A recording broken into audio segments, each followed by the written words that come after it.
Thank you.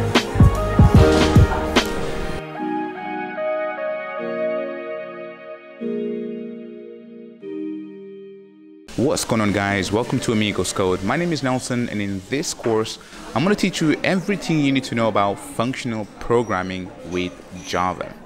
So when I first saw functional programming, I was like, what is this? I saw functions, BiFunction, predicates being used all over the place, and to be honest, I only realized the power of it when I learned about declarative programming.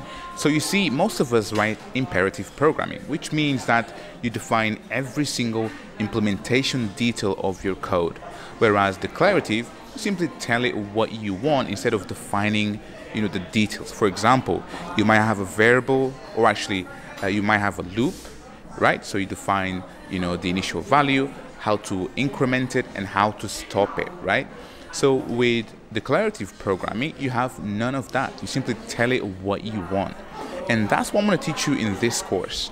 So in this course, I'm going to teach you exactly, what the differences are between imperative and declarative programming, and why you want to move away from imperative programming. Then I'm going to teach you about the functional interfaces that Java has to provide. So functions, BiFunctions, predicates, consumers, suppliers, and all that good stuff, right? So once you learn that, you can then start to use streams and optionals to write code in a declarative way. And then towards the end, I'm going to teach you one of my favorite design patterns when it comes to functional programming, and that is the Combinator design pattern, which is really, really awesome. It's really good for validation, where you simply define all of your validations in an interface, and then you define exactly step by step what you want your validation to be. It's really, really awesome. And finally, I'm also going to teach you exactly about Lambdas, Callbacks, and the properties of functional programming, so that you fully grasp exactly the whole concept. So if you haven't subscribed to my YouTube channel, go ahead and subscribe, because that way I can provide more awesome content like this. Without further ado, let's go ahead and learn everything you need to know about functional programming with Java.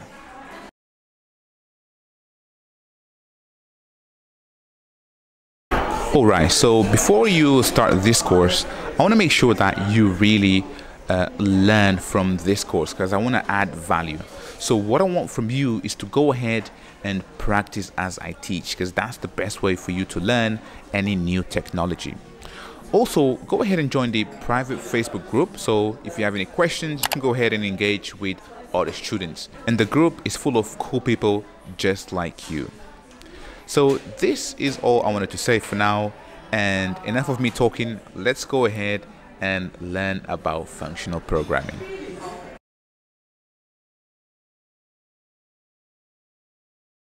Alright, let's go ahead and bootstrap our application, where I'm going to show you all the examples throughout this course. So I've got IntelliJ right here, and if you've never used IntelliJ, then I highly suggest you to enroll to my free course, where I teach you pretty much how to use this awesome IDE. And to be honest, as a software engineer, this is probably the IDE of your choice when it comes to Java backend development.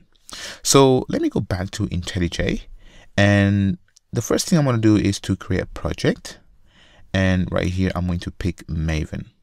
Now the project SDK, it doesn't really matter whether you use Java 11, 12 or any other version, as long as it is above 1.7.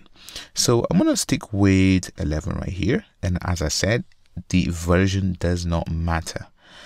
Next, let me go ahead and click next, and then right here for the group ID, I'm going to say com dot and then amigos and then code. So right here, this could be your own organization. And right here, let me simply name this as Java and then functional. And then I'm going to press next. And then I'm going to save this under code and then Java functional. And then simply press finish. There we go. Let me actually collapse this Maven tab right here. And also let me collapse this, And right here, go ahead and simply enable auto import to import dependencies. And this is the actual POM file, right? So if I open the functional, or actually Java functional folder, inside you see that we have only the POM file, and this contains the group ID, artifact ID, and then the actual version. So let me just remove that line and also remove this pop-up. And finally, I'm going to put this full screen. And this is all. And actually, let me just close this because we're not going to need this POM file. And this is pretty much everything you need in order to bootstrap the application to follow along. So obviously, I'm going to give you the source code at the end of this course, but I highly suggest you to practice as I teach, because that's the best way of you learning any new topic. This is all for now. If you have any questions about IntelliJ, as I said, go ahead and enroll to my course right here, where I teach you everything you should be aware of this awesome IDE.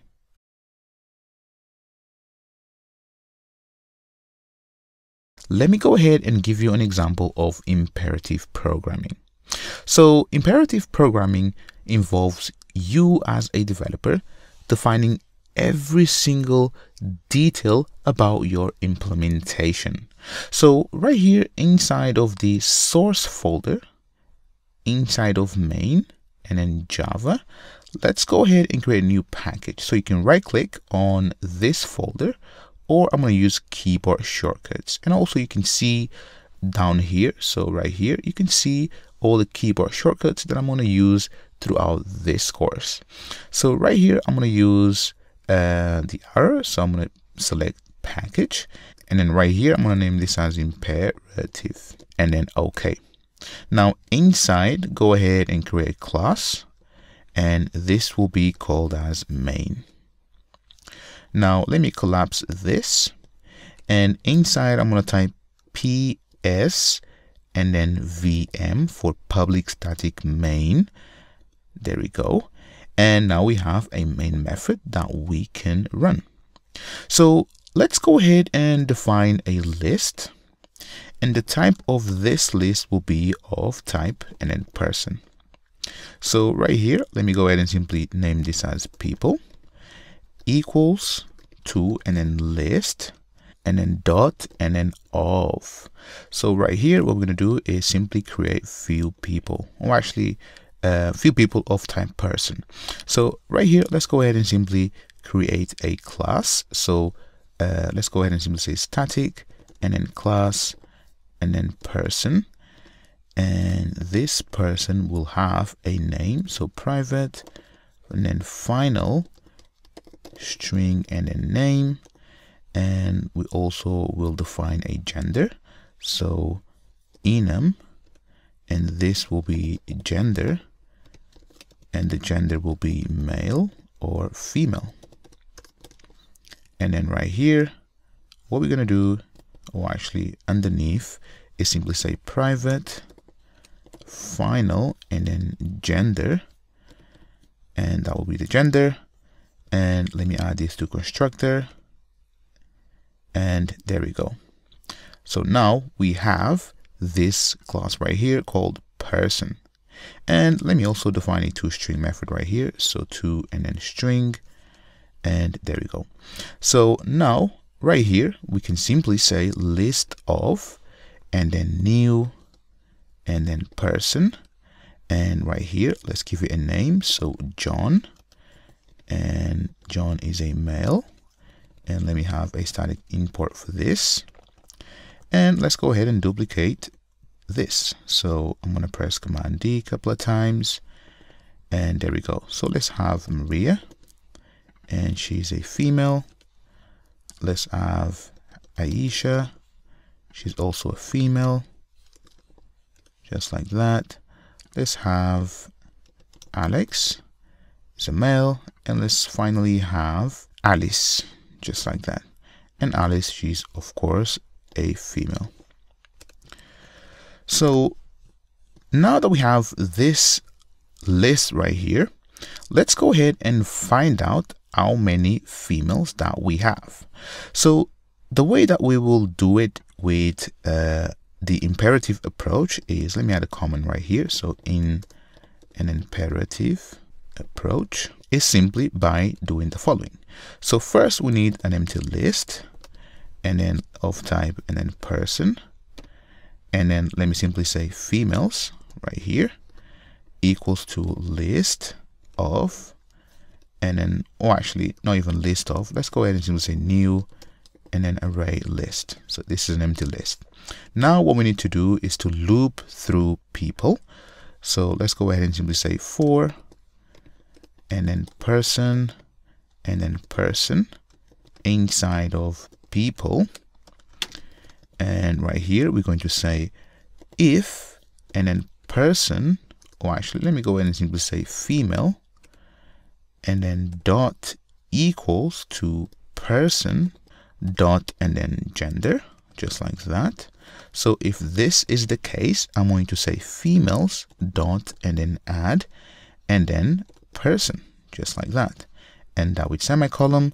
And then right here at the very end, what I'm going to do is simply print each people. So again, let me simply copy this, just like that, and then right here, this, instead of people, this will be females, and this will also be female, and then south, just like that. So system.out.println, oops, just like that, and then female.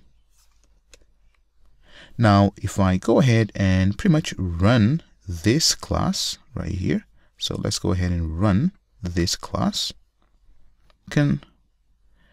and there we go. So right here you can see that we have only females in our output. And basically this is pretty much what imperative programming is. So basically we are defining every single detail. So right here you can see that first we have an empty list, and then we loop through that, and then we have an if statement, and finally we have a final for loop looping through females. And you can see that there is a lot of logic, not a substantial amount of logic, but you can see that, for example, this if statement is some logic, and also you can see that this is a lot of code for something very simple. And this is what I wanted to show you about the imperative approach. Next, let's go ahead and implement this using the declarative approach, and you will see that it's much neater, and we pretty much just tell it what we want to do instead of defining every single implementation detail right here.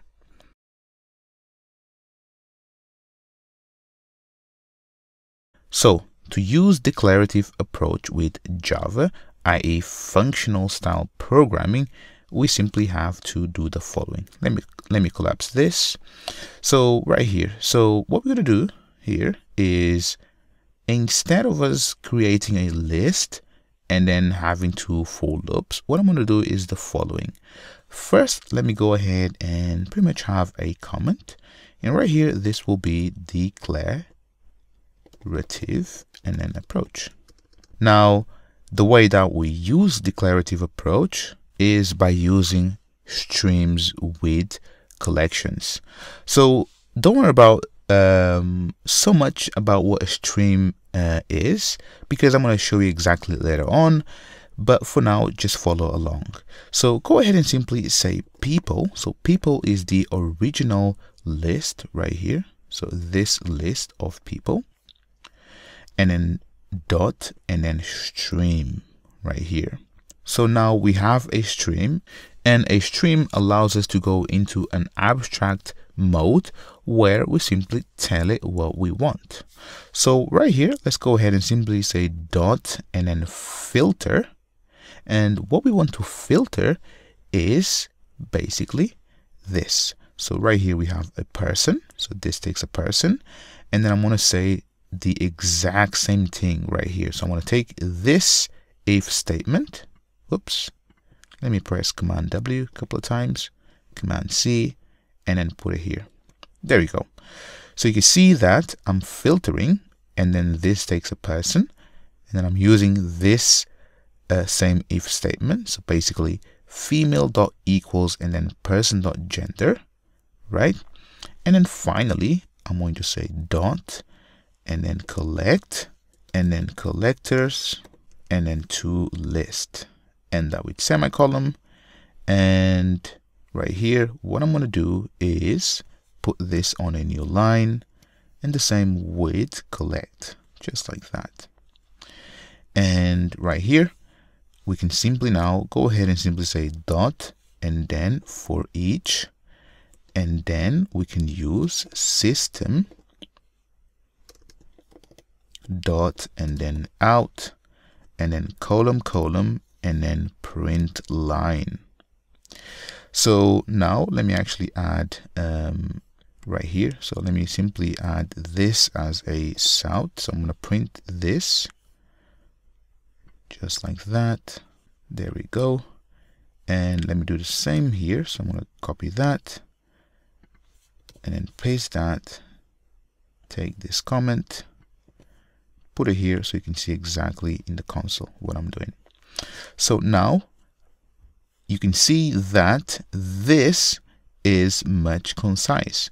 And right here you can see that I'm not creating a list and then adding to that list and then doing the if statement, so on and so forth. So you can see that is very straightforward, and I'm just telling what I want. So from the people array list, or a list, basically this is a list, I'm going to stream. So I'm going to go into this abstract mode, then I'm going to filter all the females, and then I'm going to collect to a list, and finally I'm going to print everything. So technically I don't even need this collect to list because I'm simply printing out things. So let me simply run this for now so you can see exactly what's happening. There we go. So basically you can see that we have the exact same output, right? So if I put this full screen, you can see that we have the exact same output, but the declarative approach is much neater. So obviously if you were to have this into a list right here, so this is where collect comes into play, and then I can remove this line and this with semicolon, and then extract this to a variable, and then say females, and then 2, right? And you can see that now I've got a list right here, and I could again simply say females 2 dot and then for each system dot out column print line. So if I run again, you can see that this is the exact same output.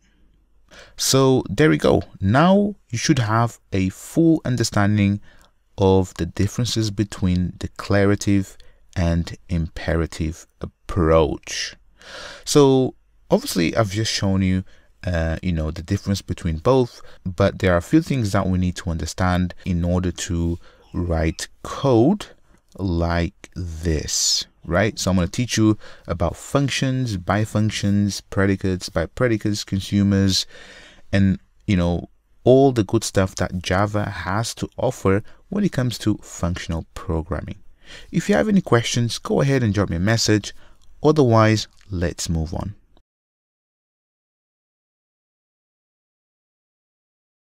Alright, let's go ahead in this section learn about the java.util.function package.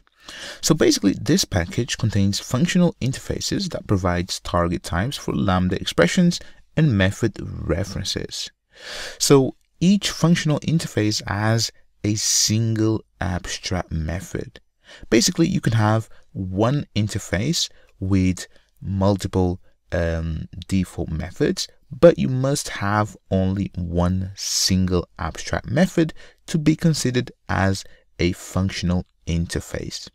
So basically you can see some examples right here. So the assignment context. So this is how you, for example, define a predicate, and this is how, for example, you use it within the actual stream. So right here you've seen that we can get stream from a list, right? So stream and then filter, and there's another example where you can do some casting. So this package right here contains a bunch of functional interfaces right here. You can see BiConsumer, BiFunction, binary operator, BiPredicate, Boolean, Supplier, Consumer, and the list goes on. So they are pretty much identical apart from the type. So the ones that you will most likely be using are functions, BiFunctions, predicates, BiPredicates, and consumers. And also there is a BiConsumer. But I'm gonna explain exactly how everything fits together, because once you learn those main ones, then the rest will be very simple. So right here, I want to show you that. So we have a predicate. So where is the predicate? So let me find the predicate. So right here, so a predicate. Let me quickly show you a predicate and show you that we actually have used a predicate before. So a predicate represents a predicate. Basically, this predicate represents a predicate, a Boolean valued function of one argument. So let me go back to IntelliJ, and right here, remember where we had this declarative approach? So right here, so this filter. So basically, if I pretty much extract this into a variable, you can see that this is a predicate. And look at this.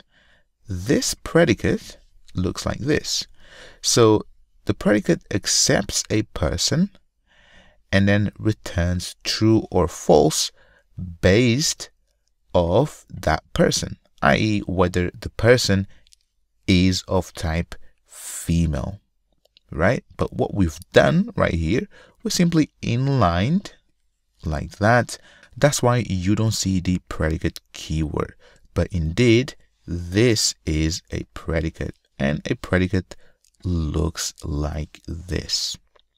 So don't worry about this if it doesn't make sense, but I'm going to try my best to explain you exactly how you go from normal Java functions to the functional interface world. Join me in the next one.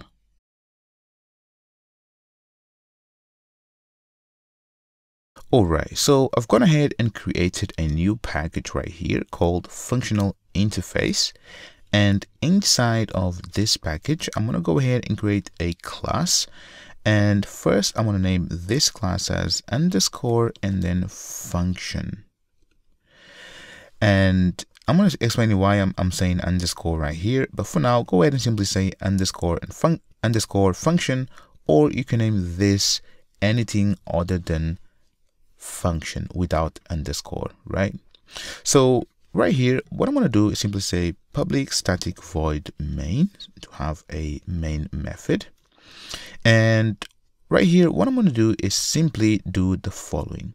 So let's go ahead and create a function. So static and then function. So this function will take a number, right? So take a number and then increment that number by 1.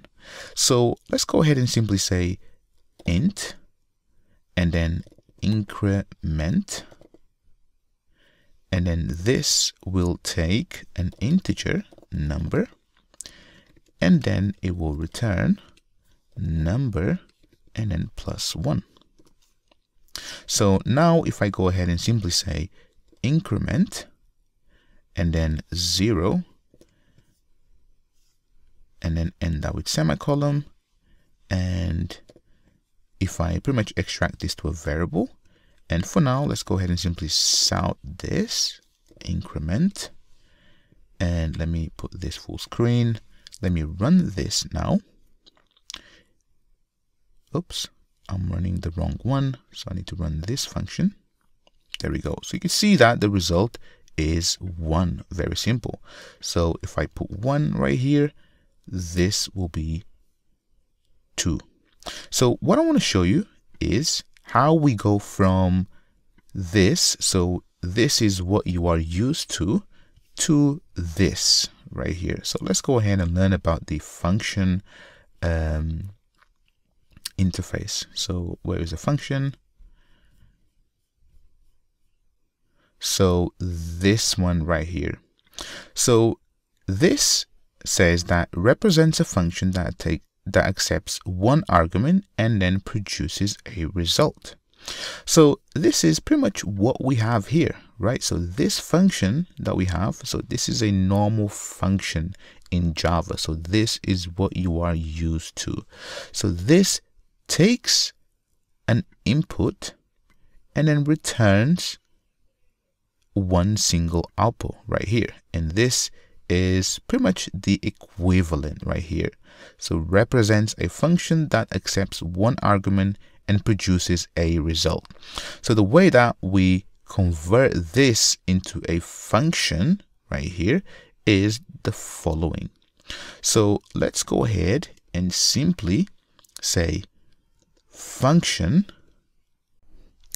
And if I actually delete this, so I want to show you something. So function, you can see that this function takes a t, right? So t and then r. So basically these are the data types of the input and the output.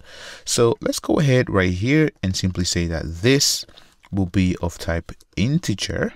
So the input is integer and the output is also an integer right here. So now let me go ahead and simply say increment and then function, or actually increment by and then one function right here. And then this will be equal to, right? Now this is where things become a bit tricky. So here equals to, and then this will be the actual number. And then right here we pass a lambda, and then I'm going to say number and then plus plus. There we go. And that with semicolon. So you can see that this and this are the exact same thing. So basically this integer right here corresponds to the actual input. So this one right here, right? This data type. This integer corresponds to the return type.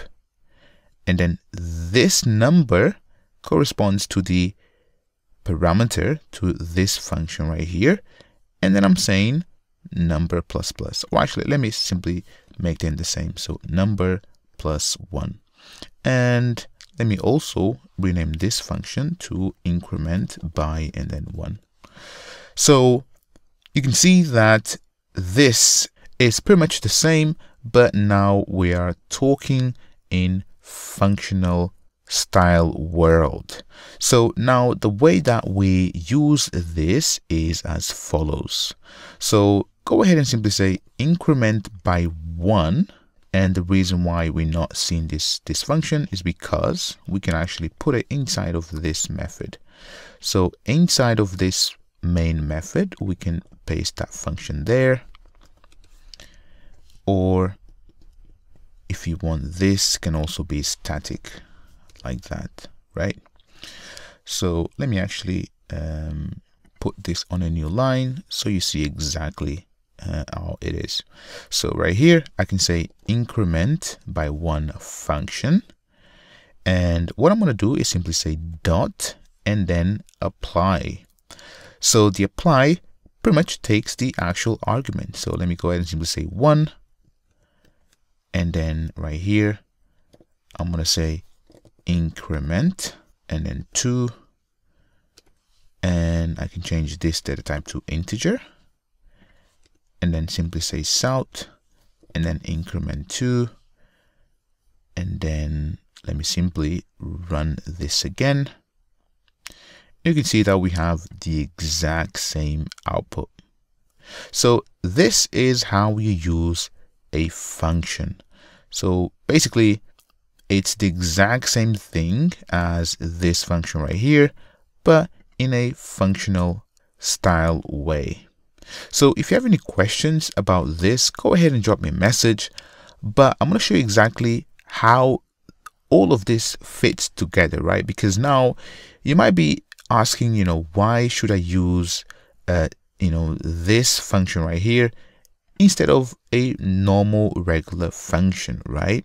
And don't worry, by the end of this course, everything will be clarified. So there are a few methods that I want to teach you. So right here, if I pretty much say increment function, or actually increment by one function dot, you can see that we have apply, and then this method right here, and then. So I want to teach you what this method is, because you might use it later on. So let me simply remove that, and this is all for now. Join me in the next video. See ya.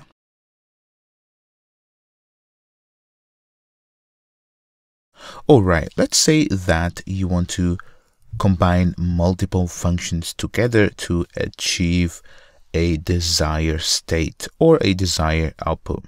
So let's say that you have this function right here, so increment by one function, but let's also create another function. Or actually, let me not copy and paste, but simply say static and then function. And this function will take an integer, and this function will also return an integer. And then I'm going to say multiply by, and then 10 right here. So this will take the number, number, and then this will be a lambda, just like that, and then number times, and then 10, just like that. So we have this function right here, and what we want to do is after incrementing, by 1 right here, we want to apply that other function immediately. So you could do something like this. So you could say int increment, or actually multiply, and then equals 2, and then multiply by 10. Let me actually rename this to function, just like that. And then right here, you could say equals 2 multiply by 10 function dot apply, and then increment, and then 2, right? So this is not quite right, because this is a name, so right there, and then remove that. And this should be multiply by 10. Let me grab that name there, paste it there, and there we go. So now if I do a salt and then multiply by 10 function, well, actually, I'm getting all confused right here. So this should be multiply. There we go. So this is the actual output. So now if I run this, you can see that we take 2 multiplied by 10 is 20. So obviously this is, quite normal for us to do, but we can do something better. So what we can do is simply combine the two functions together. So right here, what I'm going to do is simply say increment by one function dot, and then multiply by 10 function. And right here, what I'm going to do is simply extract this to a variable. So this will give us yet another function. And let me simply say add by 1 and then multiply by 10. There we go. So if I put this on a new line, and you can see exactly what it's doing. So now let's go ahead and simply say add by 1 and multiply by 10, and then simply say apply. And you can see that you can keep on, chaining these functions as you go along. But for now, let's simply chain 2 functions. So now I'm going to say apply, and the number that I want is 1, right? So this should give us the exact same result. So 1 plus 1, 2, 2 plus 10, you guessed it right, that will be 20. So obviously I need to put this around system.out.println, just like that. Run this again. And you can see that we have 20 right here. So if I change this to, let's change this number right here. So instead of 1, let's go ahead and change it to 4. 4 plus 1, 5 times 10, 50 right here. And this is pretty much how you chain functions together. So if you have any questions, go ahead and drop me a message. Next, let me go ahead and teach you about BiFunctions.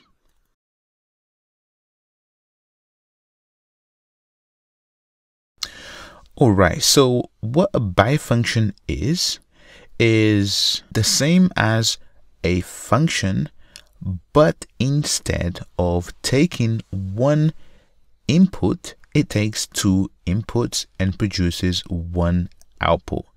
Hence BiFunction for 2 things, right?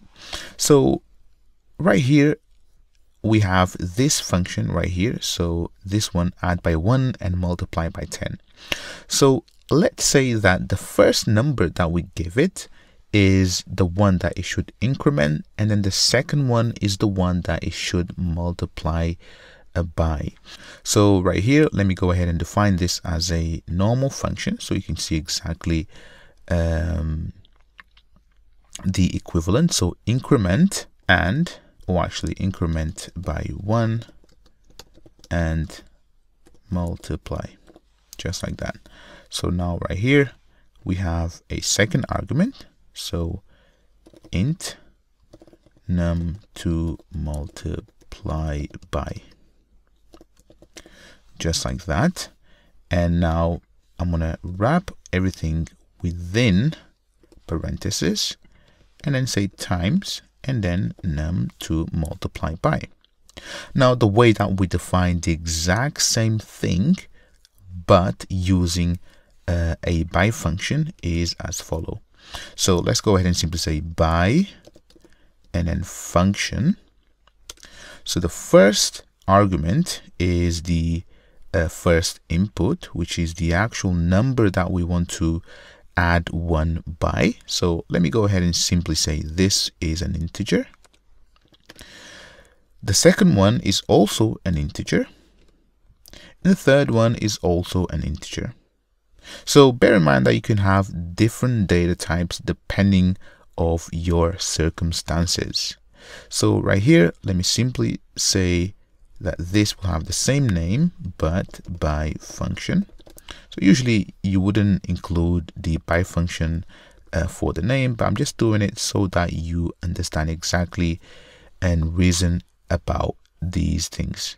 So right here, this now will take 2 things. So because it takes 2 arguments, we need to wrap this within parentheses.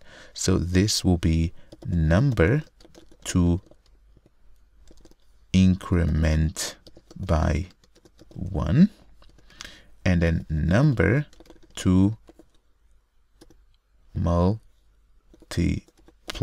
and then by. And this will be now a lambda. And what we do is simply say number to increment by 1 plus and then 1, right? So this is the exact same thing that we did here. And then this will be within parentheses. And then finally times and then number to multiply by. And that with semicolon. And let me just put this on a new line yet again, so you see exactly everything. So I've got bigger font because I want you to see exactly properly, but you know, you shouldn't indent things like this. But basically this right here is the exact same thing as this. So now let's go ahead and use it. So right here, remember we had this function, so add by 1 and then multiply by 10. So let's go ahead and say this now is a BiFunction, and this was the function example. So let me actually add a comment. So takes one argument and produces one result. So now the BiFunction is almost the same, but it takes two arguments right here. So let's go ahead and use our function. So right here, so increment by 1 and then multiply. Let's go ahead and give it 4. And then let's multiply 4 by 100. So basically this will be 4 plus 1, 5.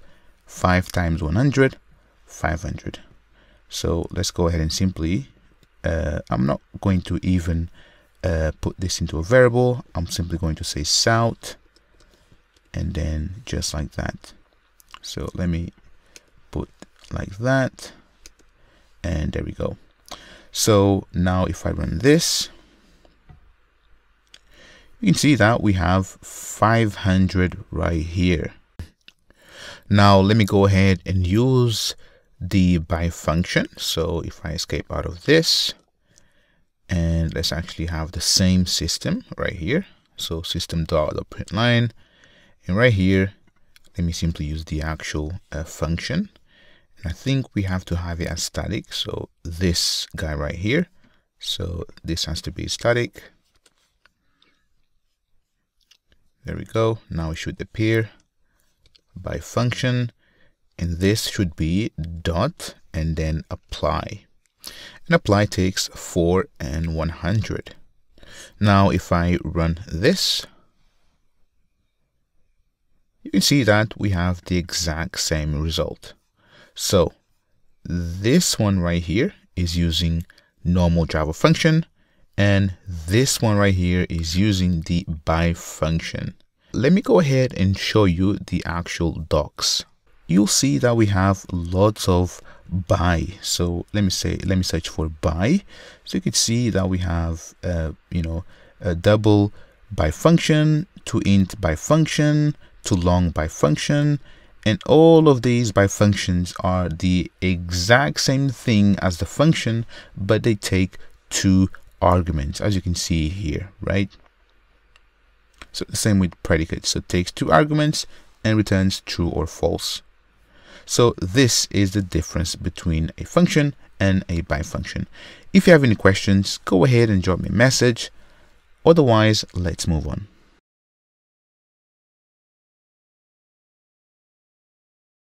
All right, next let's go ahead and learn about consumer.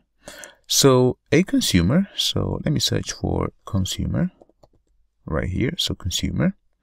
So a consumer represents an operation that accepts a single input argument and returns no result.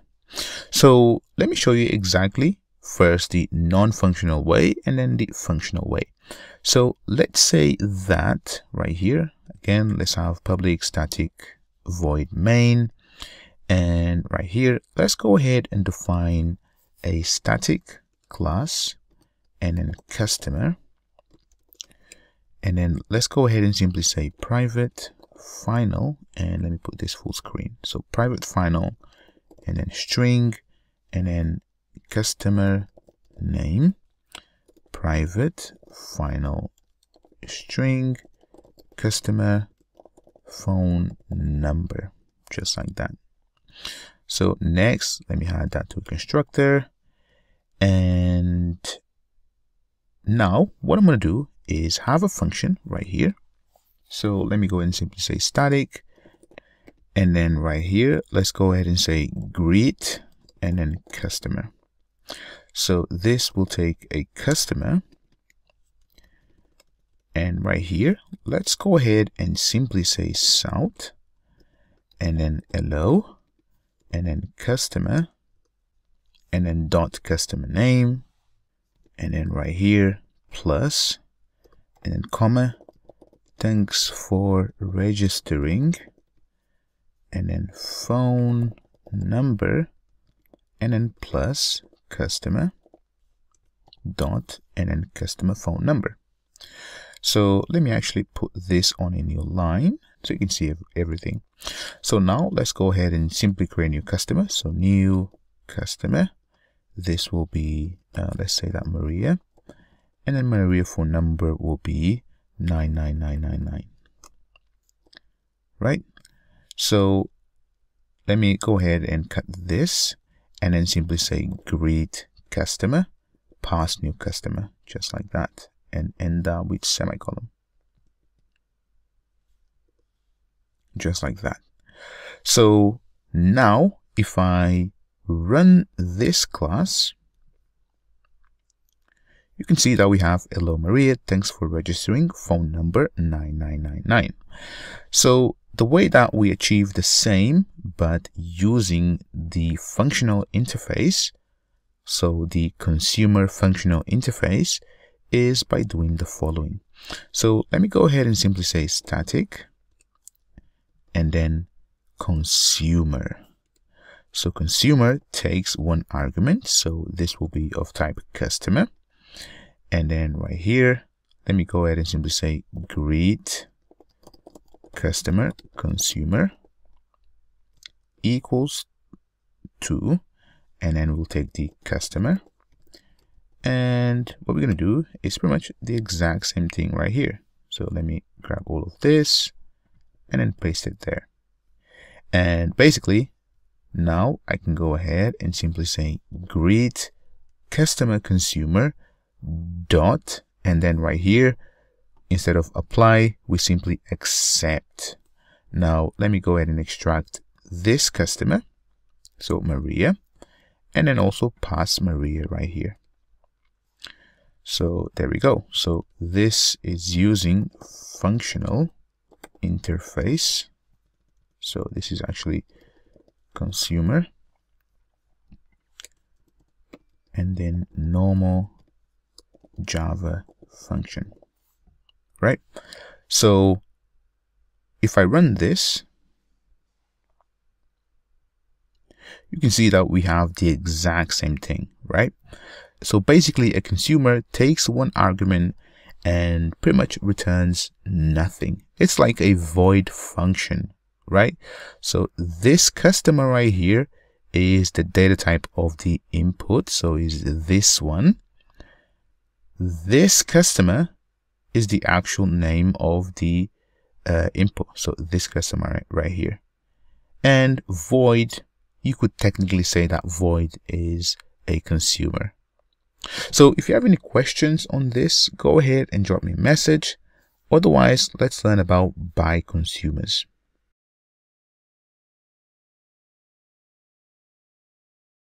Alright, so let's go ahead and learn about the BiConsumer. So the same way that we've done with functions and BiFunctions, we have the same for consumer. So pretty much every one of these functional interfaces, they have the Bi version. So in front of it, they have the Bi version. So the Bi simply means that instead of taking one argument, it takes two arguments. Now let's go ahead and change this function. So let me simply grab that and let's go ahead and simply say v2, for example. So this will be the version 2. So what we're going to have is a BiConsumer right here. And let me import this. So first we will take the customer, and then we will have the boolean, so right here, so this boolean. So this boolean will represent whether we should hide the customer's phone number. Show and then phone and then number.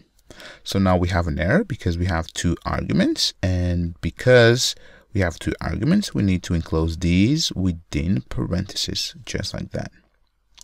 Now right here, what I'm going to do is, instead of printing the actual phone number like that, I'm going to say the following. So I'm going to put this within parentheses, just like that.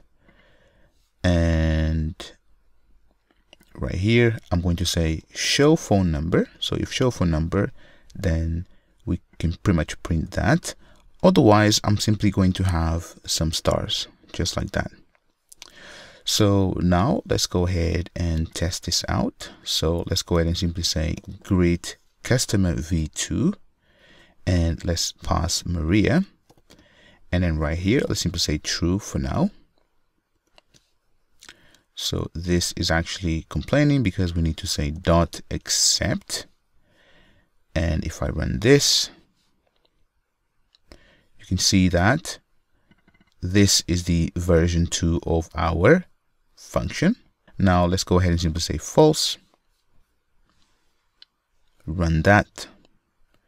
And you can see that now we are hiding the number right here. So basically, if you were to convert this into a normal regular Java function, this would be as follows.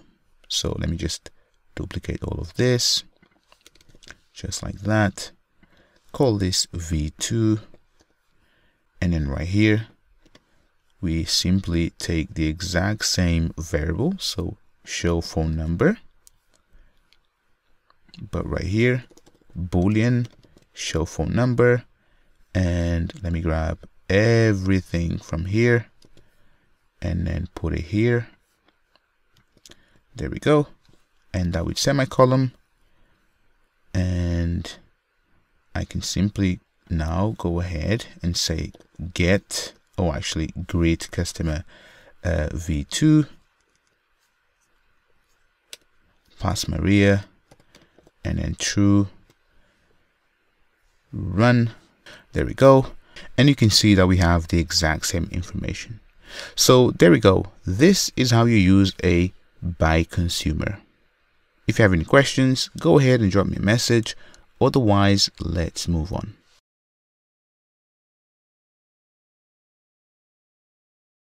All right, let's go ahead and learn about predicates. So I've gone ahead inside of the functional interface package, created this underscore predicate class. And inside, let's go ahead and simply type public static void main. And let's go ahead and learn about predicates. So let's say that you want to do the following.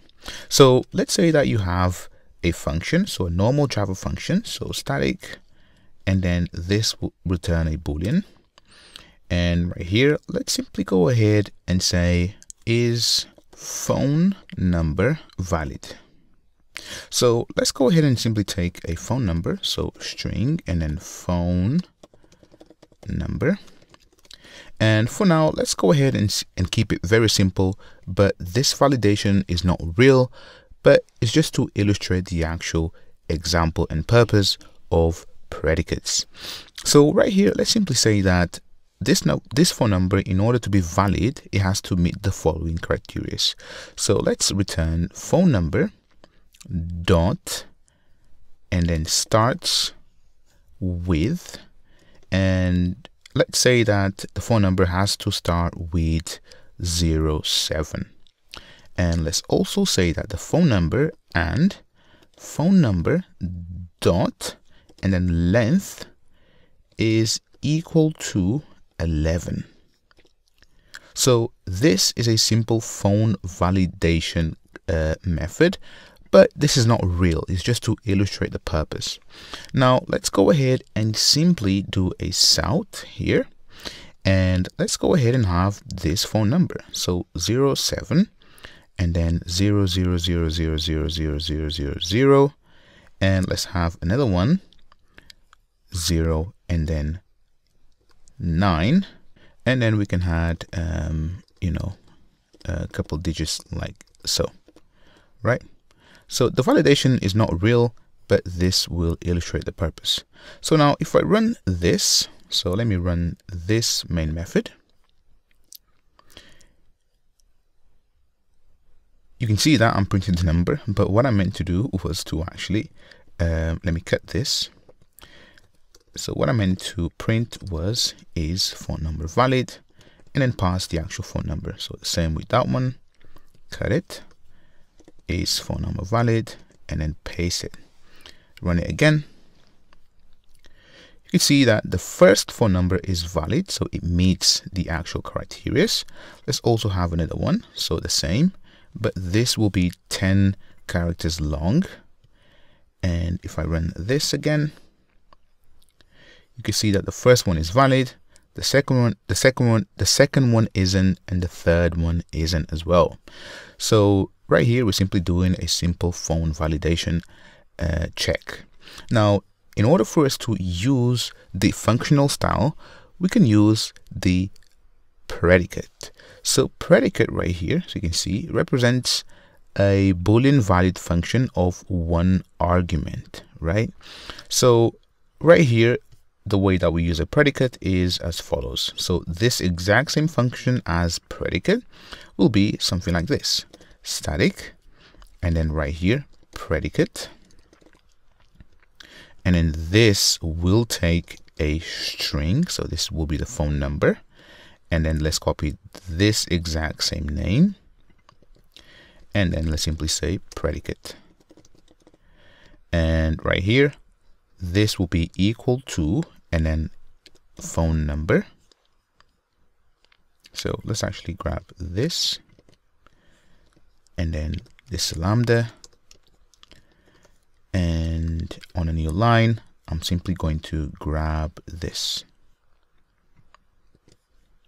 and then paste it and then end with semicolon.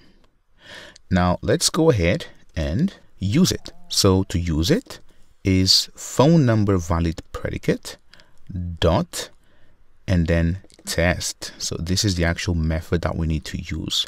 So now we're going to test the following. Let's test the first number.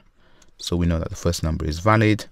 So basically this will be the exact same thing. So we need to simply sort this just like that.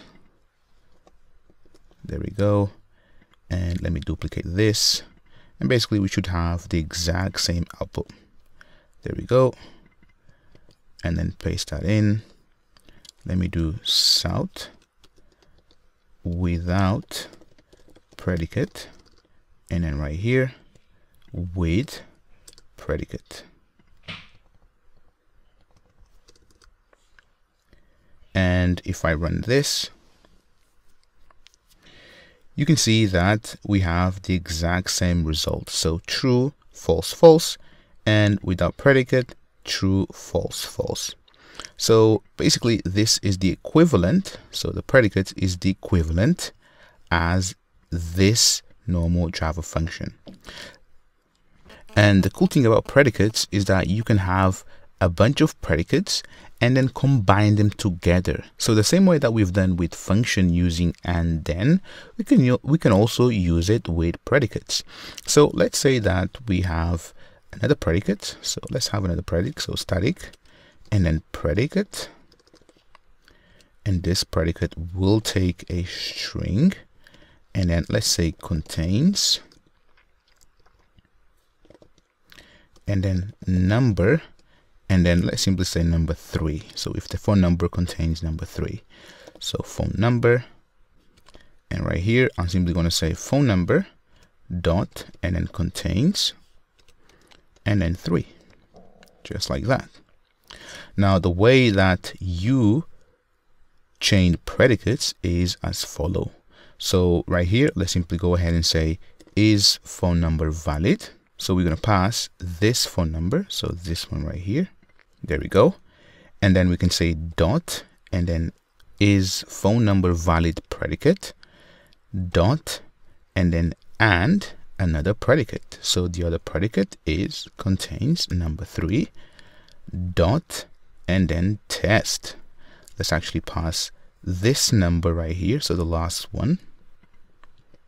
There we go. And let's wrap everything without a system.print line.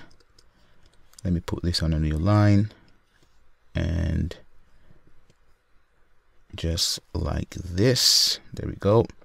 So if I say right here, is phone number valid and contains number 3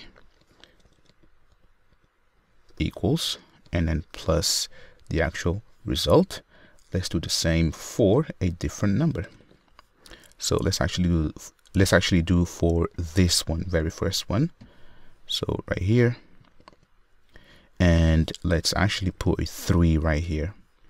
So this should be false because the phone number isn't valid, but it contains number 3 right here. But this one, the phone number, is valid. So it starts with 07, 11 characters long, and contains number 3 at the end. So let's go ahead and run this method. And there we go. So you can see that the second one is true, as I explained why, and the first one is false. Now you can use AND, but you can also use OR. So OR means either one of them is true. So if I was to say right here, so instead of AND, I can use OR, right? And then if I remove 3 here and put a 0, run this, this will still be true. It's true because we only need one condition to be true. If you use an AND, so if you chain multiple predicates together using an AND, all of them have to be true. So the same way that we have predicates, we have BiPredicates, bi and then predicates right here. And basically they are the same thing, but instead of taking one argument, they take 2 arguments. So I'm not going to give you a full example on BiPredicates because you should be familiar now with BiPredicates, BiFunctions, BiConsumers, so on and so forth. So if you have any questions on predicates, go ahead and drop me a message. Otherwise, let's go ahead and learn about the final functional interface I want to show you, and then we can start putting all the puzzle together so that all of this starts to make sense and how you actually end up using it. Join me in the next one. See ya.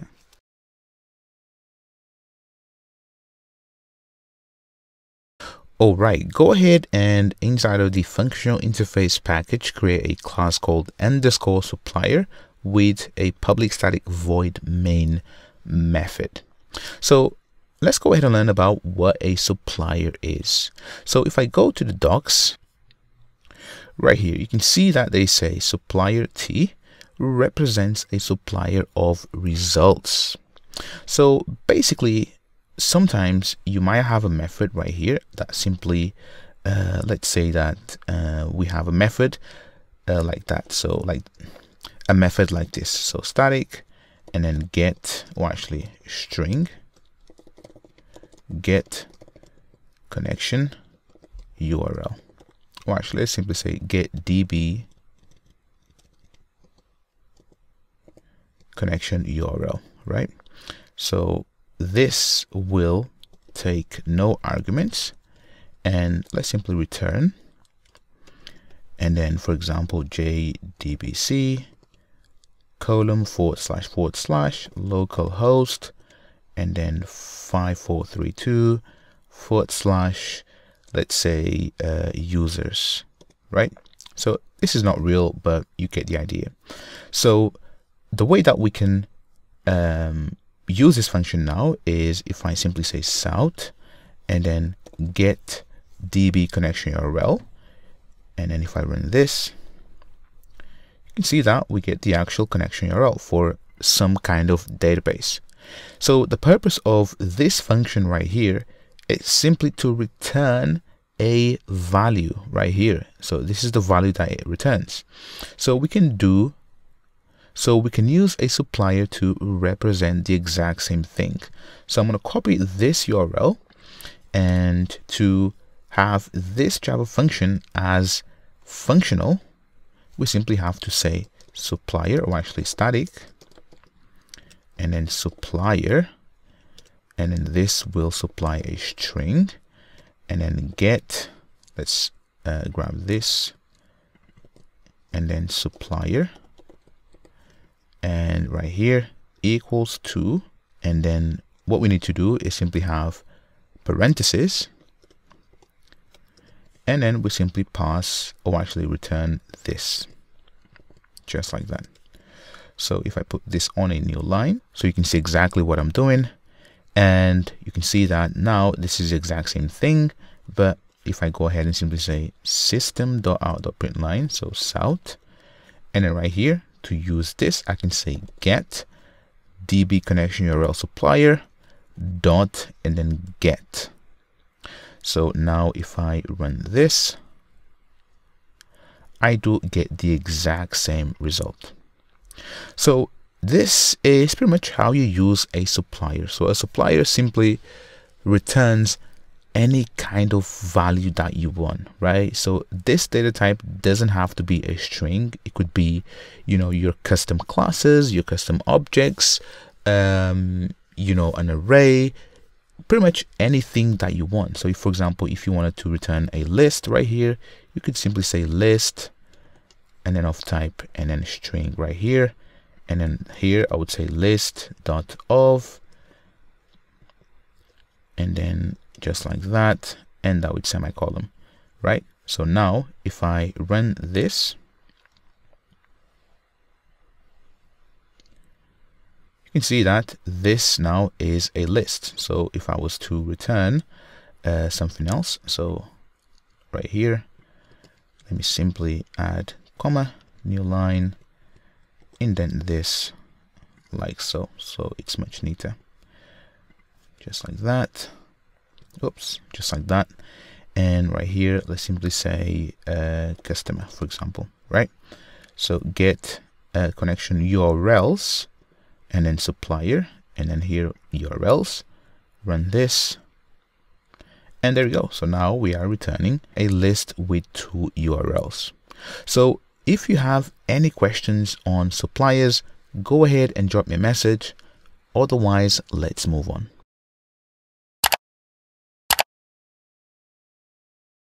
Alright, so by now you should see exactly the differences between writing a normal Java function and functional interfaces. So the benefit of, you know, knowing the functional interfaces is when you start to use optionals and streams, but more specific streams, right? So once you start using streams with all of these functional interfaces, you will start to write clean code.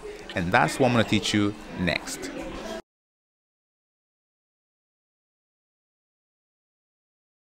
Okie dokie. Now that you've learned about consumers, functions, BiFunctions, predicates, BiPredicates, and suppliers, and also I think BiConsumers, now let's go ahead and actually learn how this is useful to us when writing code. So go ahead and create a new package under Java, so package, and call this as streams. Now go ahead and create a new class and simply call it underscore and then stream, just like that. Enter, public static void main, enter.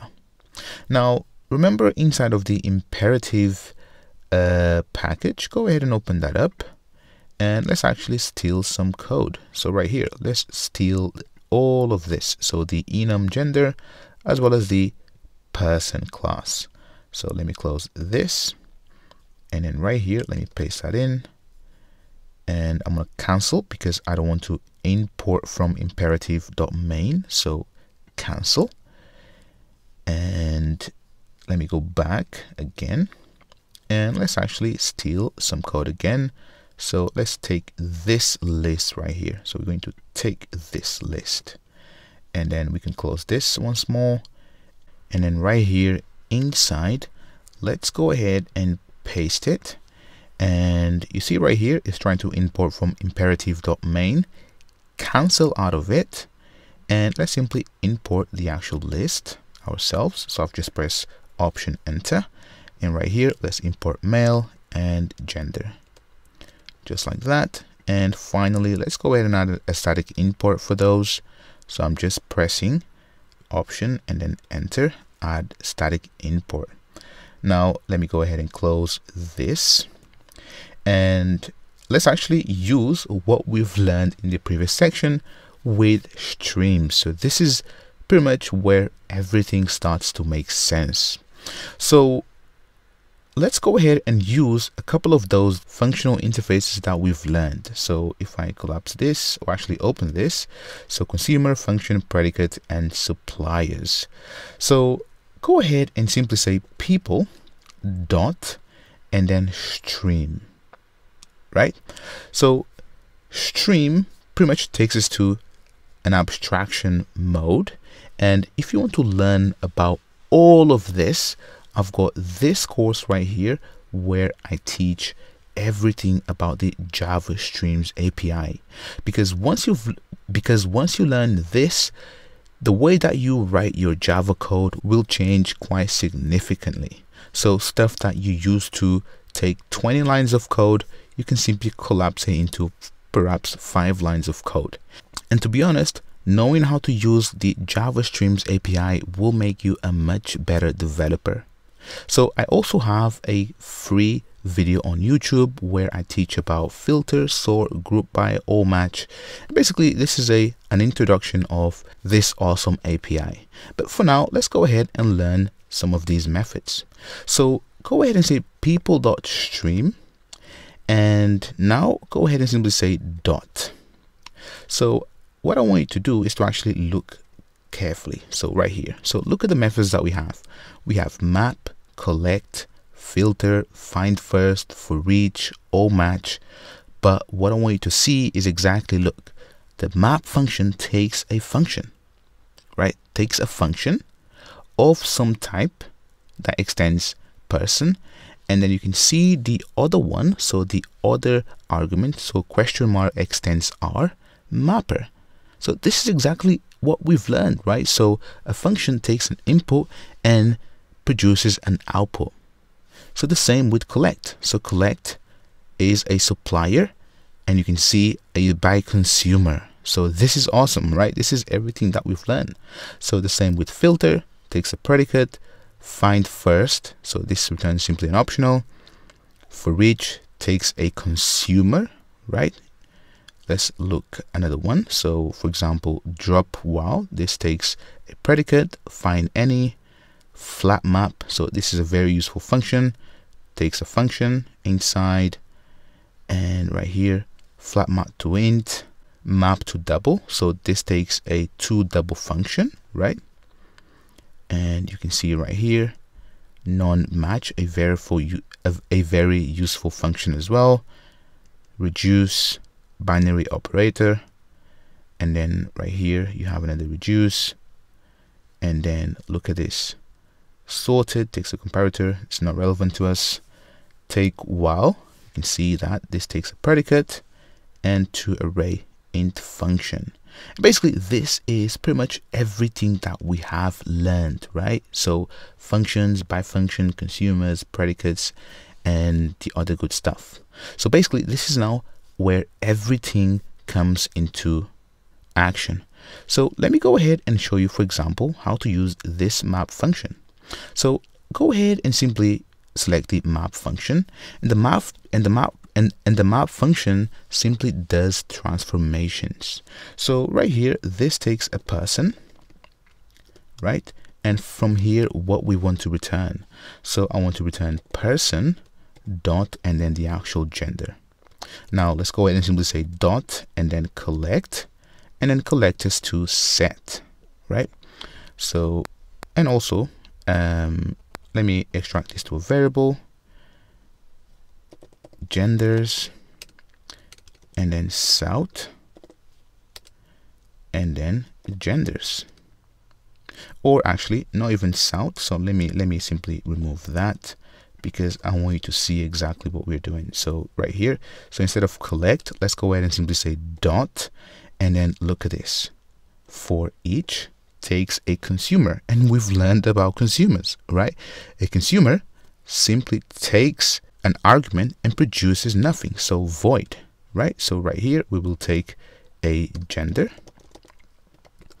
and what we want to do with this gender, so we want to simply do a system dot out dot print line and then gender, and now we can use method reference with this like so, and beautiful code. Now let me go ahead and run this method so you can see what we are doing. Ta-da, there we go, male and female, right? So you can see that we mapped everything. So right here we stream the people list. So oops, so right here we stream the people list, right? Contains a bunch of people right here. So John, Maria, Aisha, Alex, and Alice.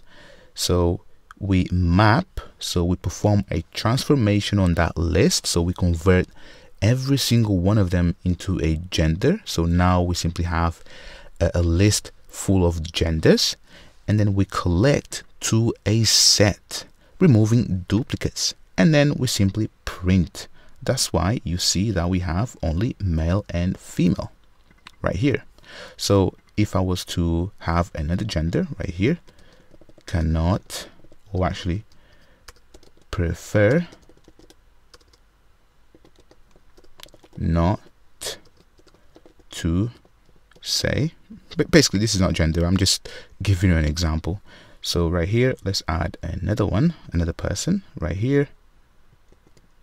There we go. And then prefer not to say, this will be Bob.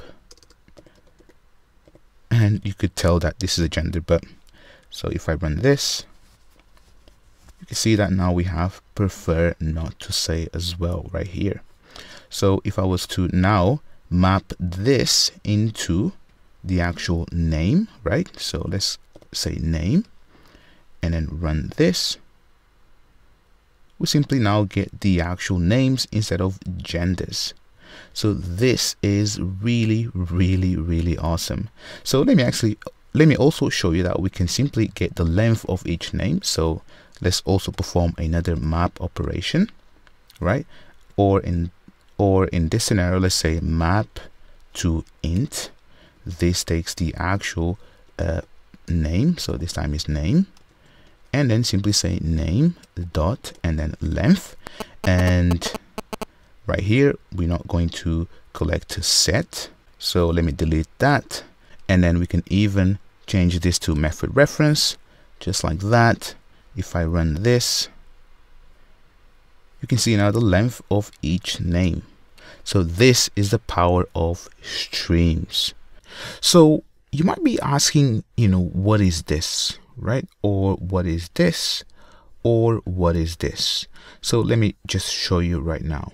So what I'm going to do here is simply extract this to a variable, and also this to a variable, and also this to a variable.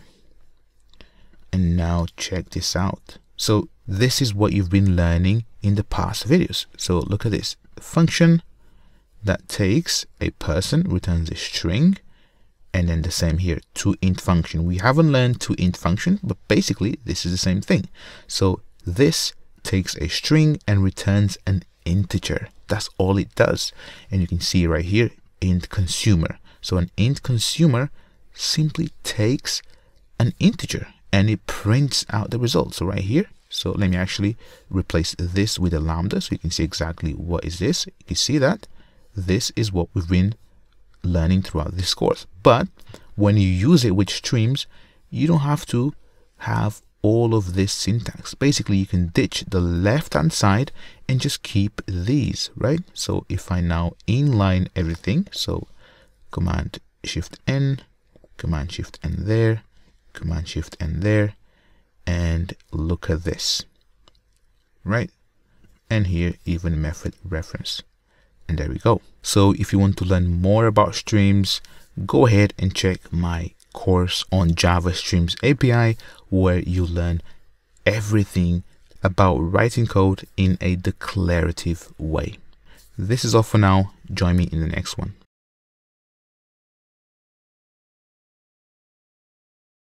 All right, let me show you some other methods right here. So still right here. So let's go ahead and for now, I'm going to pretty much just comment everything right here. So I'm going to comment this.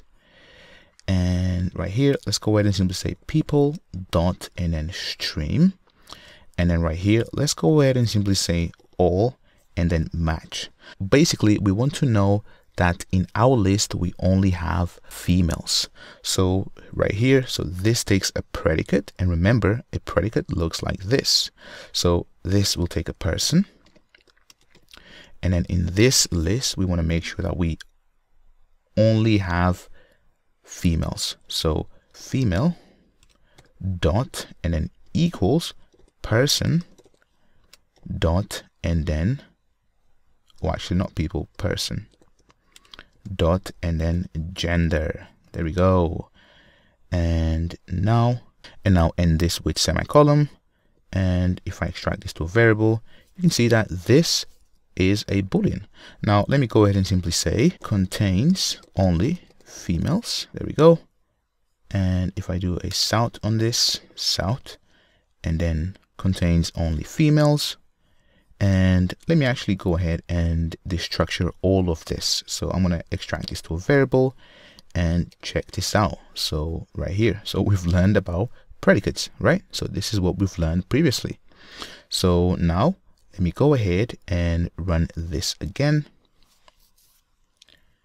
And you can see that it's false, right? Because in our list, so right here in our list, we contain both male and females.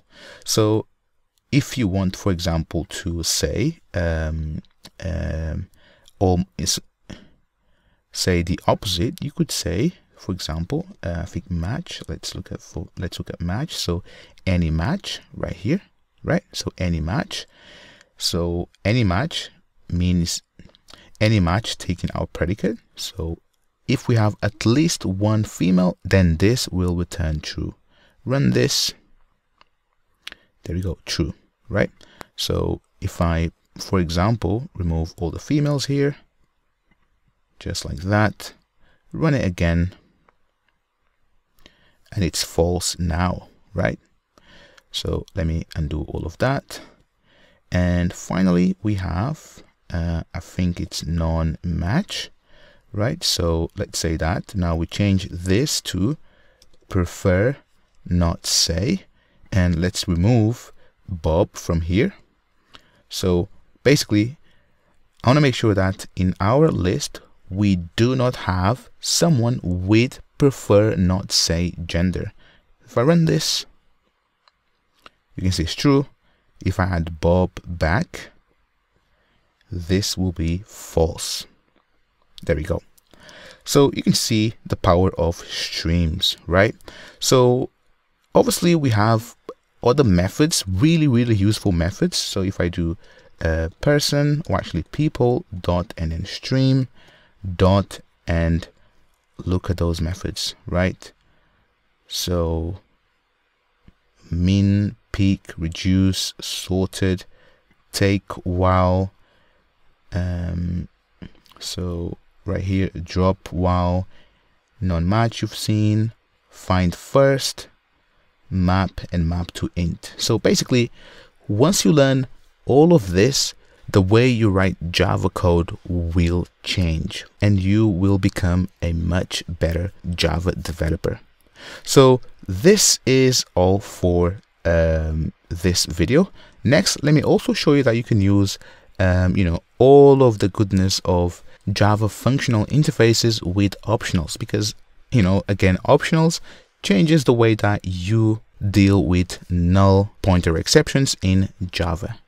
Join me in the next one. See ya.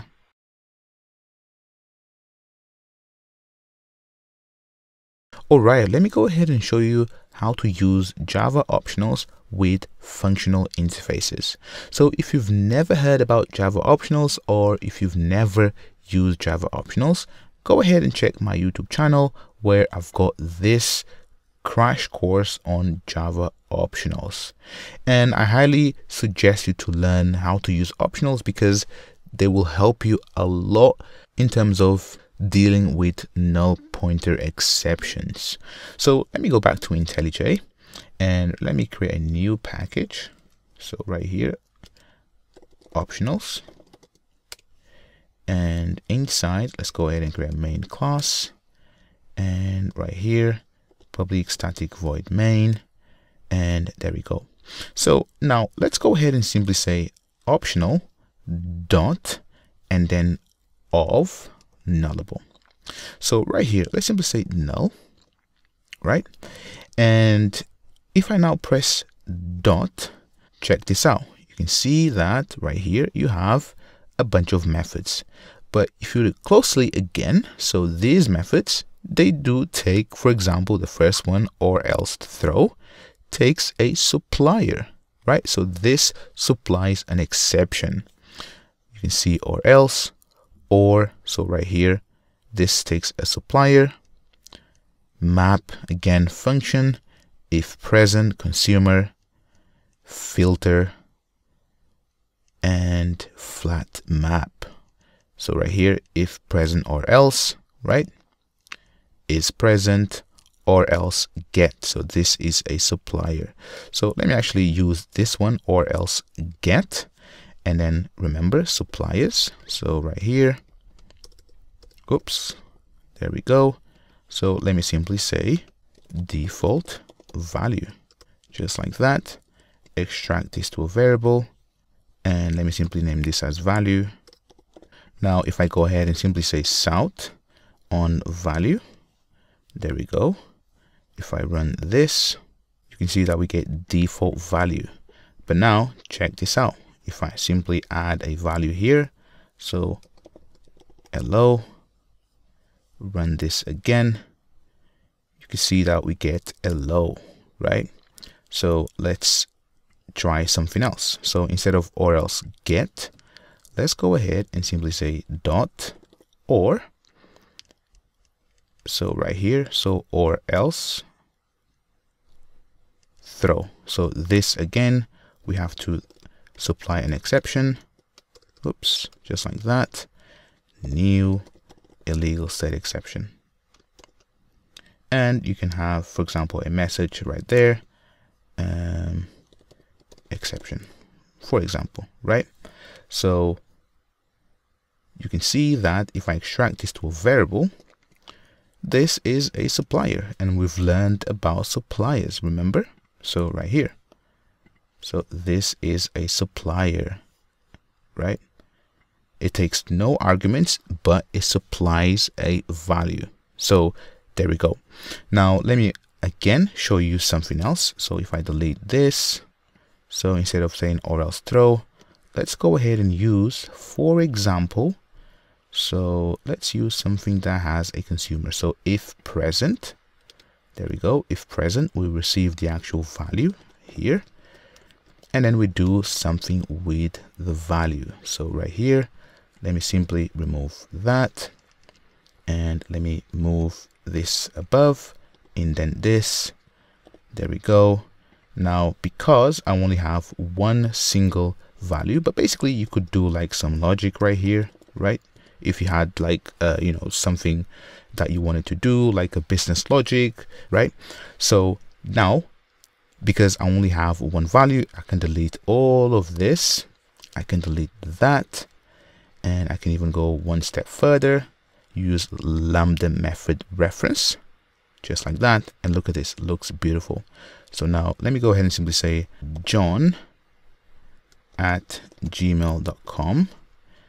And in fact, let's go ahead and pretty much have a custom message. So right here, so email, and what we're going to do is simply say south, and then sending email to, and then email. There we go. Now if I run this, you can see that right here we do get sending email to John. But now as soon as I pass a null here, right, if I run this, we get nothing. But now I can go ahead and pretty much change this with, so there is another method right here. So if present or else takes a consumer, and then the other empty action is a runnable. So that is our consumer. So let me actually grab this so you can see what am I doing. So this is the first one, so this email, and then right here we have to pass comma, right, comma, and then a runnable. So a runnable goes like that, and there we go. So let me pretty much just put this on a new line, and this on a new line, just like that. And then if I close that, indent things, There we go. And then here, what I'm going to do is simply say South cannot send email. There we go. Now, if I run this, you see that we have cannot send email as a default value. So again, I can remove that and have method reference, and look at how this now starts to flow, guys. So this is the power of functional programming, streams, optionals. And once you start writing code like this, you can achieve a lot more instead of using imperative approach. So as I said, go ahead and enroll to this course right here, where I teach everything you need to know about Java Streams API. Also, if you want to learn about optionals, go ahead and check this video where I show you how to use optionals and how to be safe with no values. This is all for this section. If you have any questions, go ahead and drop me a message. Otherwise, let's move on.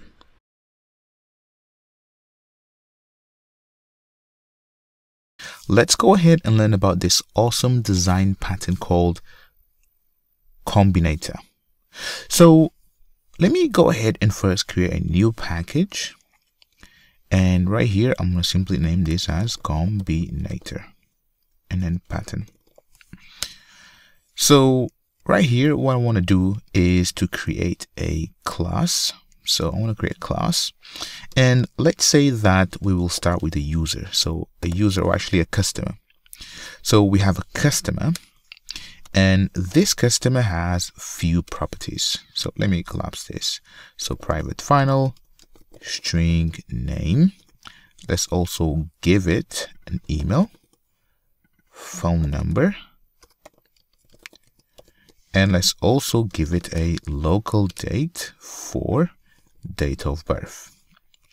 Now let me go ahead and pretty much just add those to a constructor, and let me generate some getters right here. So getters, just like that. So now let's say that you have a system, right, where customers do register to your system, and you need to perform some kind of validation, right? So what you would do, for example, would be something like this. So inside of your package, you would create a class, and then customer validator, and then service, right? And in this class right here, you would have few methods to validate few properties of a customer, right? So you could have a method. So right here, you could say public, and then boolean is email valid, right? And this takes a customer, or better, takes a string email, right? And right here, you'd simply say return, and then email dot contains, this is a rubbish validation, but this is just for illustration purposes, right? So contains that, or actually contains the @ symbol. For now, let's keep it simple. Then you might want to have other validation for the actual phone number. So right here, so is, and then phone number valid. So this will be phone number, and then right here, phone number, right here contains. So instead of contains, let's go ahead and simply have a simple validation. So starts with, and then plus, and then 0, right? And then what did we have? So if I go back, so we have date of birth. So let's go ahead and simply say that the date of birth, so right here, is adult. So is adult.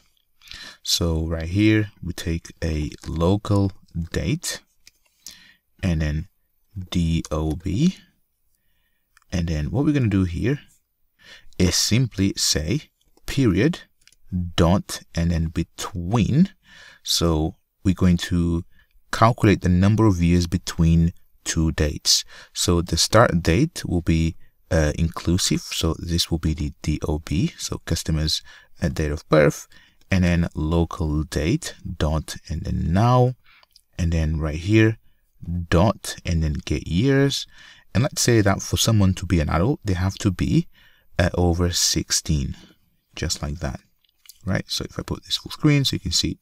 So this is then your customer validator service, right? So now the way that you would use it is, let's go ahead and create a new class. So main, and then public static void main, like that, customer, and then customer equals to new, and then customer, and then right here, let's go ahead and simply say that this is Alice, and then she has an email of alice@gmail.com, and then the actual phone number is plus, and then 0, so oops, plus and then 0, and then any random number. And finally, let's go ahead and simply say that she was born, so local date of, and then 2000, just like that, and then 1, and then 1, and there we go. So if I collapse this, and you can see that now we have a customer that we can perform some validation. Now obviously you know, this validator service, right? So this could even be private, so private, and then private, and then right here, so let's go ahead and combine the both. Let's go ahead and combine everything. So is actually let's go ahead and simply say public. So this is the actual interface that we provide to clients, so public, and then boolean, and then is valid,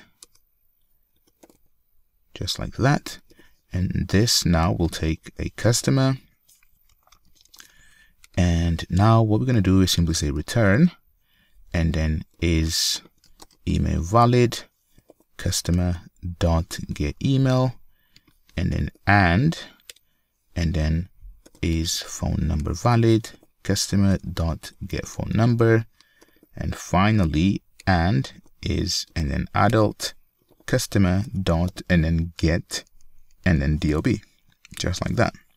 So this is actually, you know, normal code, but so what I want to teach you really is how you're going to be able to use functions to change this in a much better way and a neater way, right? So here, if you have extra validation, you have to have another method like that, and then simply append here, and then basically right here you don't have visibility whether you know, whether the phone number was invalid or it wasn't an adult or anything, right? Because this simply returns a boolean, right? Is valid. So if I go ahead and show you what I mean, so right here, let's go ahead and simply say customer validator service equals to, well, actually let me rename this to validator service new, and then customer validator service. Now let's go ahead and simply say validator service dot is valid, and then pass customer. There we go. So what I'm going to do actually is inline this. Oops, not that. So basically I want to inline this guy right here. So like that, and then I'm going to do a south, just like that, and then end that like that. So now if I go ahead and run this,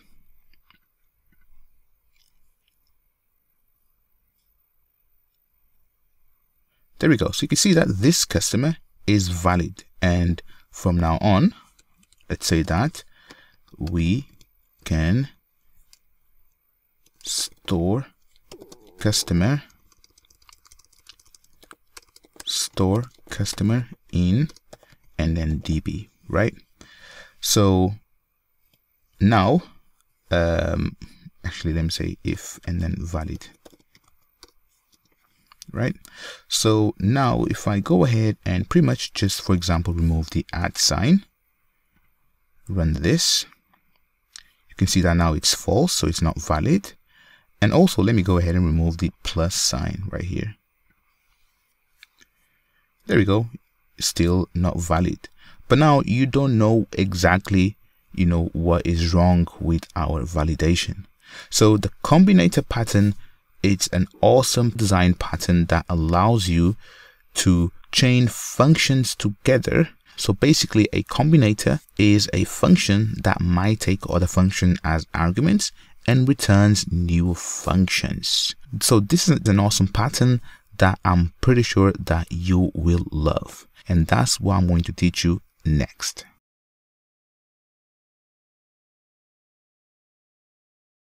All right, let's go ahead and use the combinator pattern to improve this validation service right here that we have. So validator service actually.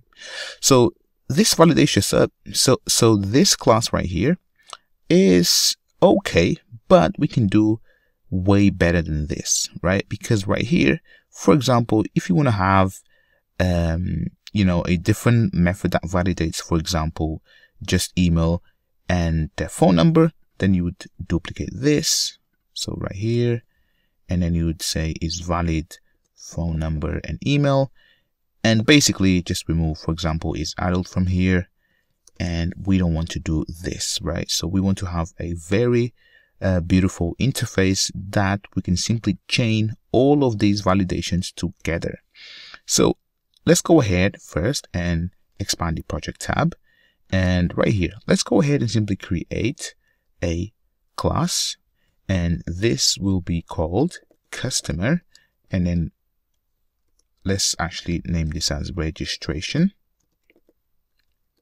validator. There we go. And instead of a class, let's change it to an interface. Now, what I'm going to do here is the following. So right here, I'm going to say that this will extend a function. So remember, we've used functions right here. And the first argument that we want for this interface is a customer. So the type of it is a customer. And then right here, let's go ahead and simply say validation and then result. So let me end that just like that. And let me put this on a new line so you can see exactly what we're doing. Now, this validation result, this will be an enum. So enum and then validation. Or let me actually just copy and paste this. So validation result, just like that. And now I can import this. Oops. Actually, I did the right thing. And let me actually do a static import right here. There we go. Now here, what I'm going to do is have, few results that I want my validator service, or actually my customer registration validator to have. So one, I want this to be success, right? So this is where all the validation is successful. Then we have few errors. So right here we have phone number not and then valid. We also have email not and then valid. And we also have is not an adult, just like that. So the way that we're going to use this with this interface is as follows. So this is where Combinator Pattern kicks off. So right here, we're simply going to have the validations that we want, right? So here you can have as many validations as you want, and then you chain them together at the end. So right here, let's go ahead and simply say static. And then right here, what we're going to return is this guy right here. So the same interface. So right here, we will return this function right here, right? That takes a customer and returns a validation result.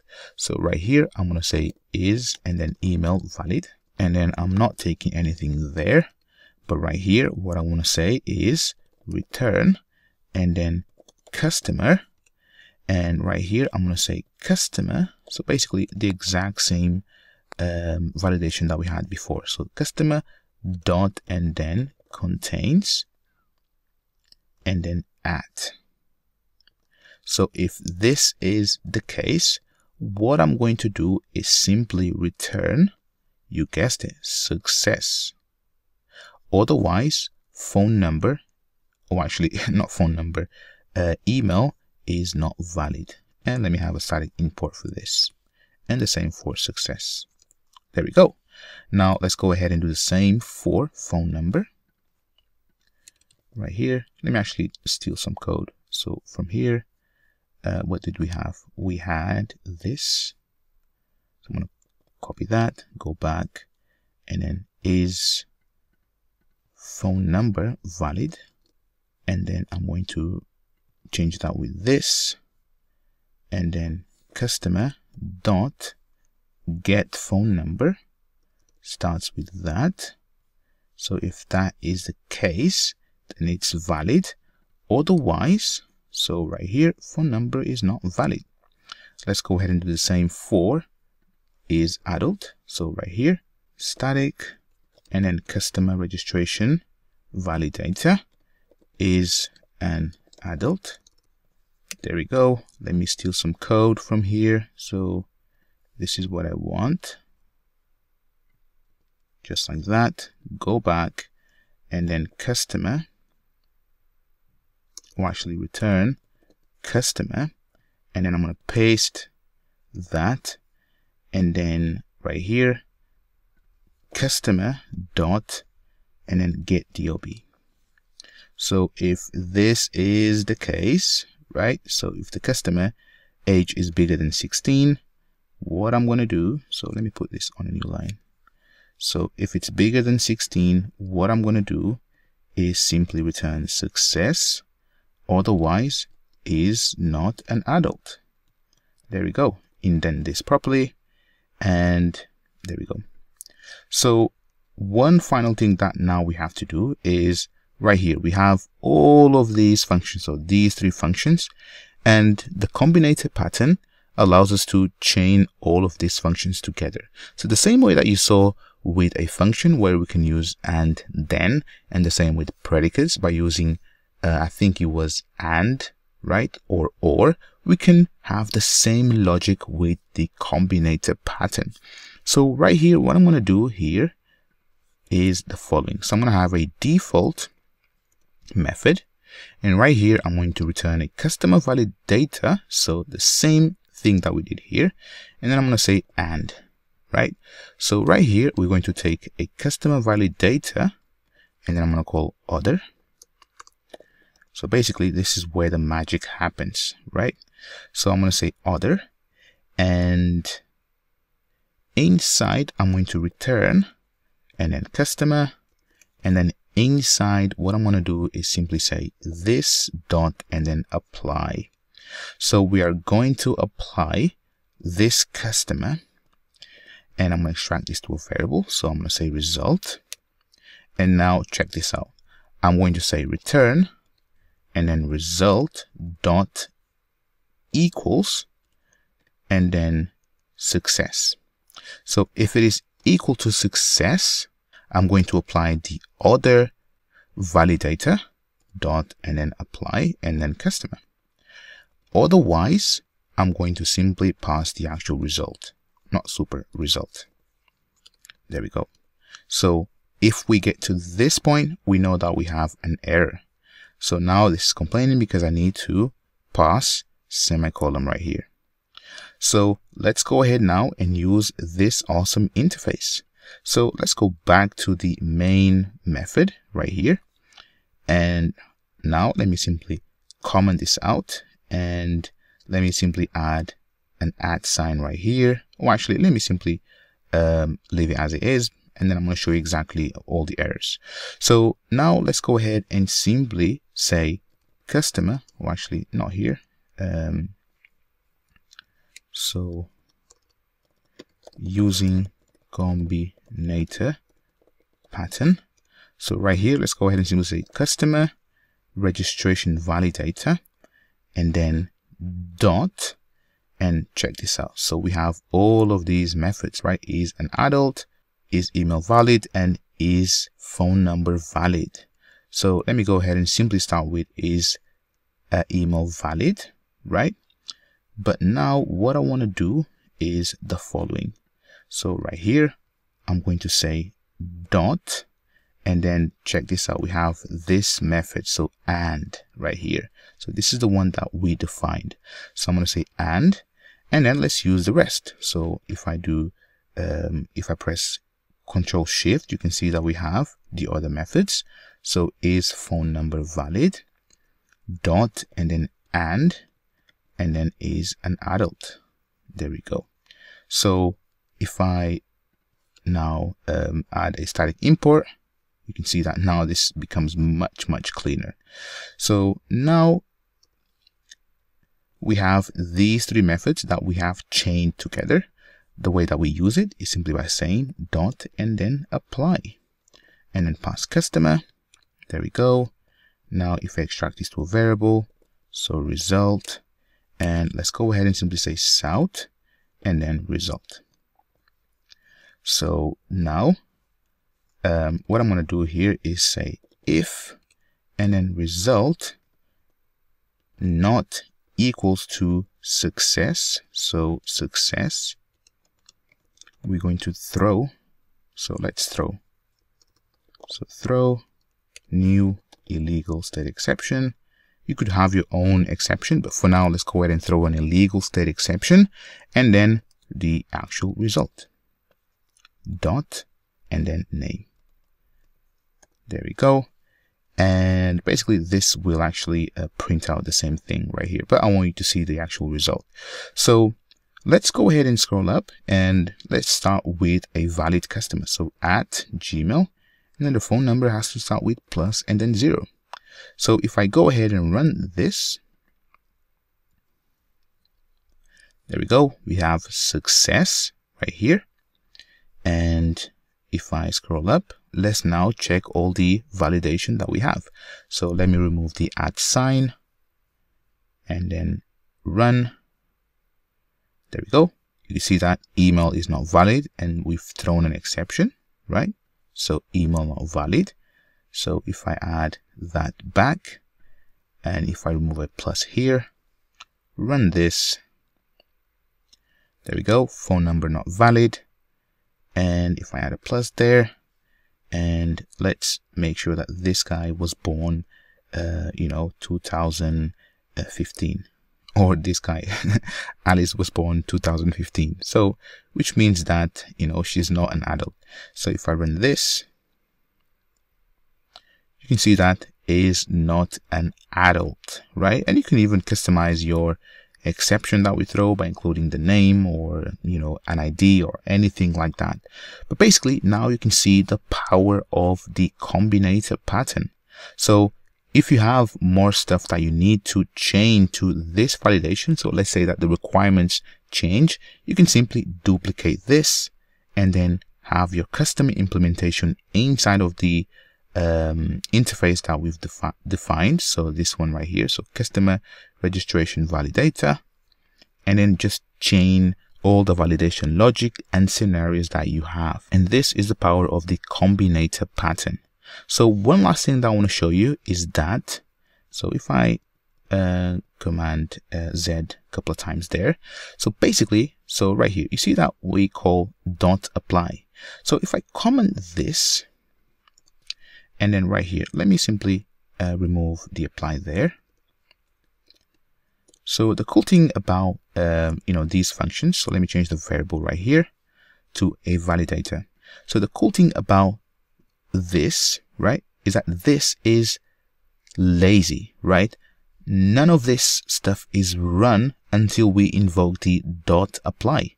So if I say result right here, you can see that we have all of these methods, right? We can compose, apply, so on and so forth. But if I run this,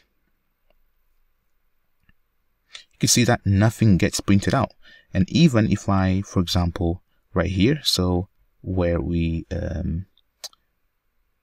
return here, so the email so right here, so is email valid? So let me grab that. And then let me simply south and then running email validation. And then right here, simply return that and end that with semicolon there. So even if I run this, you can see that we still get nothing. But as soon as I revert all of this, just like that, and then call apply, now check this out. If I run, you can see that we have the running email validation. And I think I need to undo all of this and then run it again. And there we go. So running email validation, right? And then we have is not an adult and the actual exception. So I hope that you see the power of the Combinator pattern. I use it whenever I can to perform validation like this, and you should also do it. If you have any questions, go ahead and drop me a message. Otherwise, let's move on.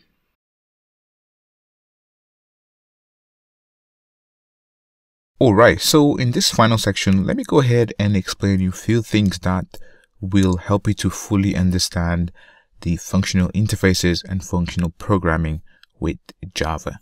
So go ahead and create a new package, and in this package we're going to call it as final and then section right here.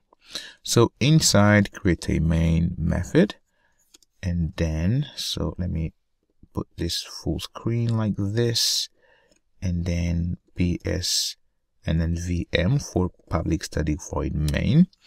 And right here, what I'm going to do is I'm going to write some JavaScript, and there we go. So what I want to touch on this video is callbacks. So maybe you've done some JavaScript, and JavaScript, they have this notion of callbacks. So a function in JavaScript looks like this. So this won't work in Java, but it looks like this. So you have a function, and then you give it a name, so hello, and then right here you might have, for example, a variable, so let's say, and then first name, last name, and then callback, something like that, right? So right here, what we're going to do is, let's say, for example, the last name is not provided, then we simply have like console.log. So let's simply say console.log, and then right here, first, and then name, and then I can say if we have last name, then we're going to console.log, and then last name. Otherwise, we will have this callback. So we're going to invoke the callback, right? So you might have seen code like this in JavaScript. Basically, this is an extra function. So if I take this, Command C, and then go to Chrome and then inspect, and then right here, go to console, paste my function there, and then enter, you can see that we have undefined. Now, if I say hello, and then say, first name John, and then pass a null there, and then right here I can pass a function. So this is a callback, right? So console dot and then log, and then no last name provided, and then end this with parentheses here. If I now run this, oops, we have a error there, and this shouldn't have the column there. So enter, and you can see that now we have John and then no last name provided. So basically, you can see that this callback right here is a function, and you can have, like, you know, a lot of logic in it, right? But you know, this is very simple, so we're just logging. But if you want to have, for example, an extra logic that goes to the database and does, you know, some other stuff, you could definitely do it. I'm just showing you the callbacks in JavaScript. So right here, if I now pass, so right here, if I now say Alex and then Montana, and then run this, you can see that now we're not printing the actual callback, right? So now we have John and then Montana, the last name. So we can achieve the same in Java using functional programming and the functional interfaces. So the way we're going to do it is as follows. So let me simply comment this right here so you have it for reference. So now what I'm going to do is actually have a static and then void, and right here what I'm going to do is actually combine both worlds. So we can have a regular method, so a normal Java method, and also inside as a parameter we can have a function, right? So this is, you know, programming, because now we are free to do whatever we want. So right here you see static void, and then let's go ahead and simply say hello, and then right here string, and then first, and then name, string last, and then name, and then right here, what do you think we need, right? So remember, we've learned about functions, BiFunction, consumers, suppliers, predicates. So we kind of just want to have a function that might take, for example, last name. If it's there, print it. Otherwise, have, for example, a default message. So right here, what we're going to do is simply say consumer, and then of type, and then string. And then let's simply name this as callback, just like that. There we go. And then right here, let me simply say south, and then first name. And then I want to say if, and then last name equals to null, right? We could even say is blank, right? But equals to null. So if it's equal to null, or actually let's revert this. So it's the same as the function that we have right here as JavaScript. So if it's not equal to null, let's go ahead and simply say south, and then a last name. Otherwise, else, we're going to say callback dot, and then accept, and then the string that we want is first name, for example, right? So let's take this first name right here and then do something with it. So now the way we use it is as follows. So let's go ahead and simply say hello, and then John right here, and then Montana, and right here let's have our callback. So let's go ahead and simply pass null for now, right? So if I run this,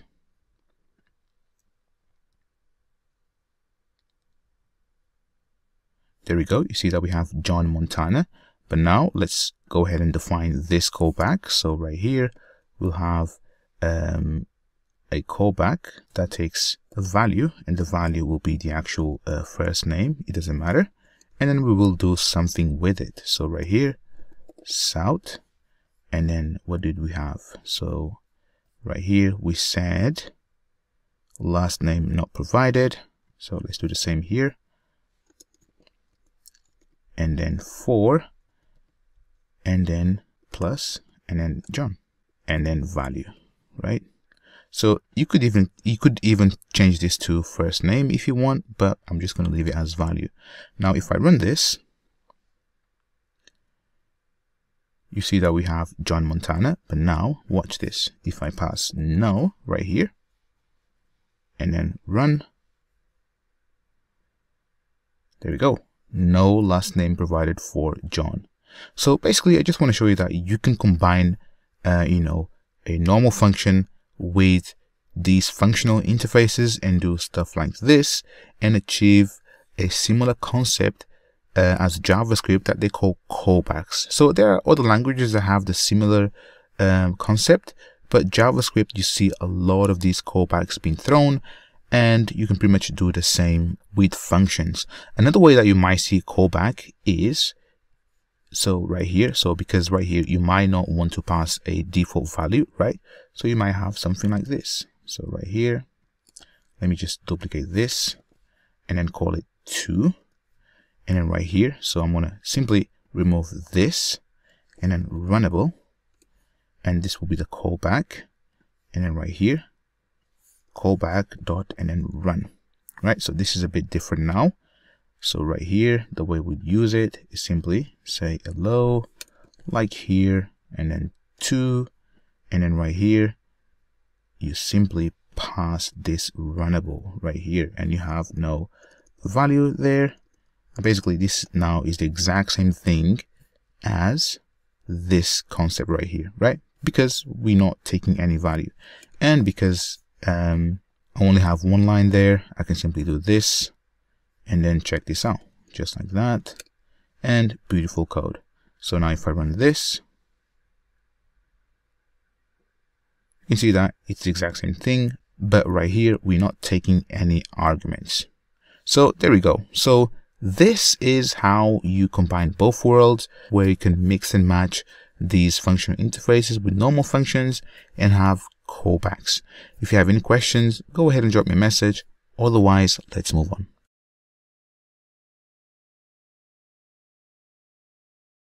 Let me go ahead and teach you about Lambdas.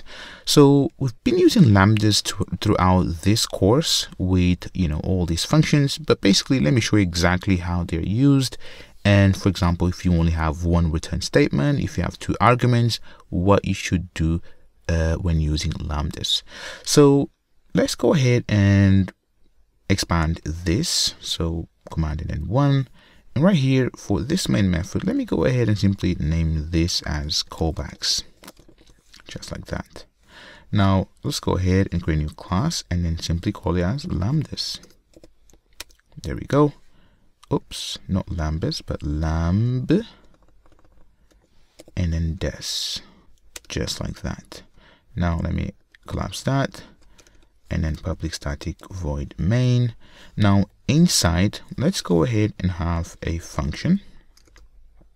There we go. That takes a string and returns a string. There we go. So let's simply say print and then name equals 2. So this guy will take name, and then right here, so this part right here, it's a lambda, right? So this is a lambda where this is the actual argument, right? So this name right here is what comes from this data type. So right here, then you have to pretty much just do the following. So if you have only one line, so if you simply return immediately, you can simply do this. So south, and then, well, actually not even south, my bad. So you can simply, and this is not a good example, so not print name, but let's simply say upper and then case name, for example, something like this, right? So now right here, if you simply return immediately, you can simply do this. So name and then dot and then uppercase, right? So you can immediately do this. So this is only when you have one return statement right after this arrow right here. So because you only have one return statement, and you can even see that IntelliJ is telling you that you can use a method reference. So this is because right here, this is the same as doing this, right? It's the exact same thing. So this is more understandable, but once you get too comfortable with this, you'll start to use code like this. Now, another thing is right here. So if you have to do some extra logic and not return immediately, you need to have these curly braces right here. So now you can have a logic, right? So you could, for example, say if and then name dot or actually is blank right here.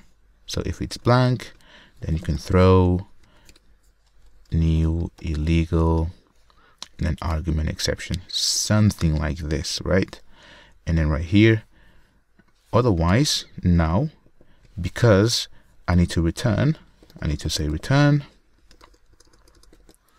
and then name to uppercase, but also I need to add semicolon right here, right? So you can see that now this is the actual method body for this lambda, right? So this lambda, so this is the entire thing right here. So another thing that you could do with lambdas is, you see right here where you have name. So if this is a BiFunction, so BiFunction, just like that, and then right here let's simply have let's have an integer right here, integer, and this will be age, right? So now you see that I need to put age right here because this data type is for this one and this data type is for the second one, right? And string is what this BiFunction returns. Now because I have two arguments, I need to do this, right? I need to enclose them within these parentheses. So let me actually go back for a second. So right here, so where we have a function. So you see, this is a function. I can even, enclose them with parentheses. But because I only have one argument, right, into this function right here, I can simply ditch this, right?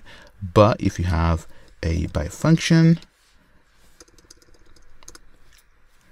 and right here, let's simply say integer again, and then age. Now you need to enclose like that, right? And you could, do something like another logic right here. So south, for example, and then age, something like that, right? And the way you'd use it is as follows. So uppercase name dot apply, and then Alex, let's have Alex here, and then Alex is 20, right? There we go. And this returns a string right here, upper cased name, and then south, and then uppercase name. And I can even inline this like so. If I run this,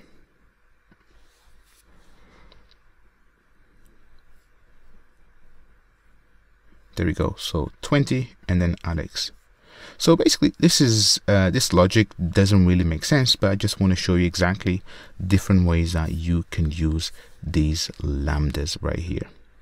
So if you have any questions on lambdas, go ahead and drop me a message. Otherwise, let's move on.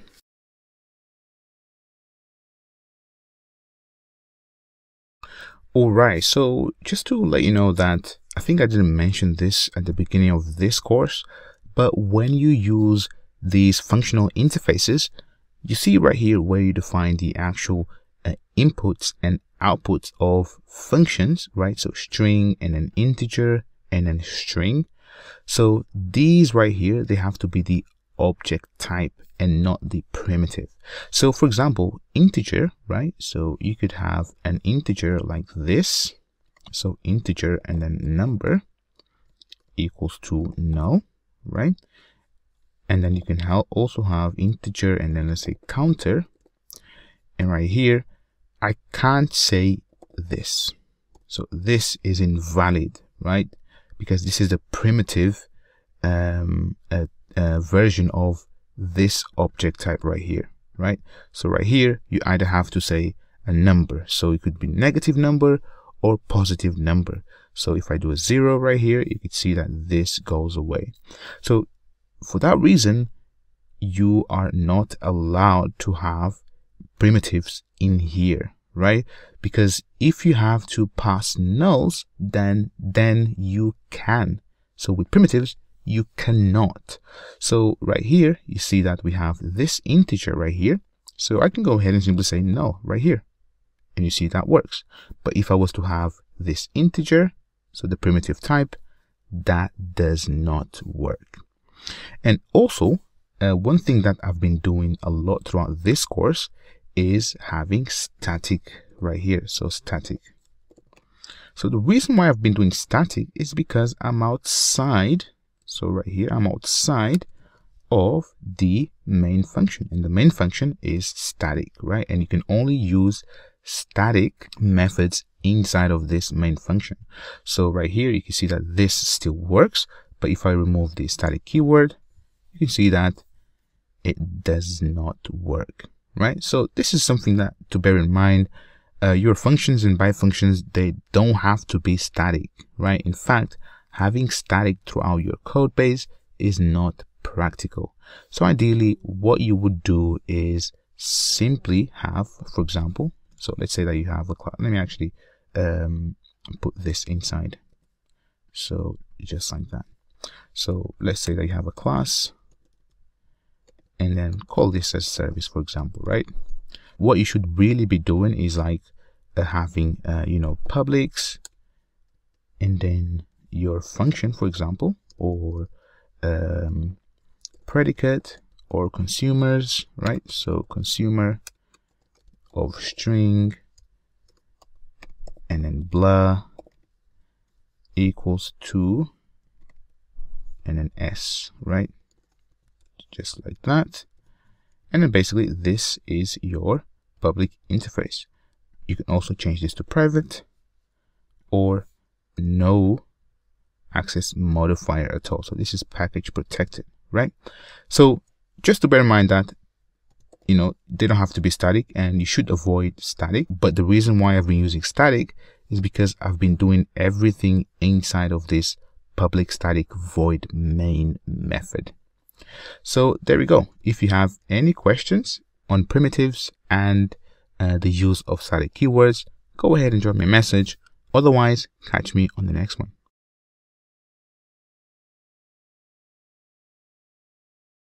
Alright, let me go ahead and quickly show you the rules that come with functional programming and everything that we've learned throughout this course. So the first thing that you should know is that there should be no state around your functions, right? So the functions, they have to be pure functions. So they shouldn't depend on any other state. So for example, if you have a global state, like or a global variable, your function should not depend on that global state, right? So that's the difference between pure and impure functions. So pure functions don't depend on global state. Impure functions do depend on global state. And that comes with the side effects, right? So your functions should have no side effects other than everything inside of the body of your function, right? It shouldn't have a side effect outside of the function. And also higher order functions. So a function is considered to be higher order function if one of these two conditions are met. The function takes one or more functions as parameters. So we saw how to pass functions inside a normal functions, right? Or if the function returns another function as result. So with the combinator pattern, that's exactly what we've done. So let me actually show you. So right here, so with callbacks, so right here, so right here, so you can see that right here we are passing a function right here. So this is a function, right? And also within our combinator pattern, so remember, so customer and then registration validator, check this out. So right here we are returning a function. So this interface extends customer, or actually extends function that takes a customer and sends a validation result.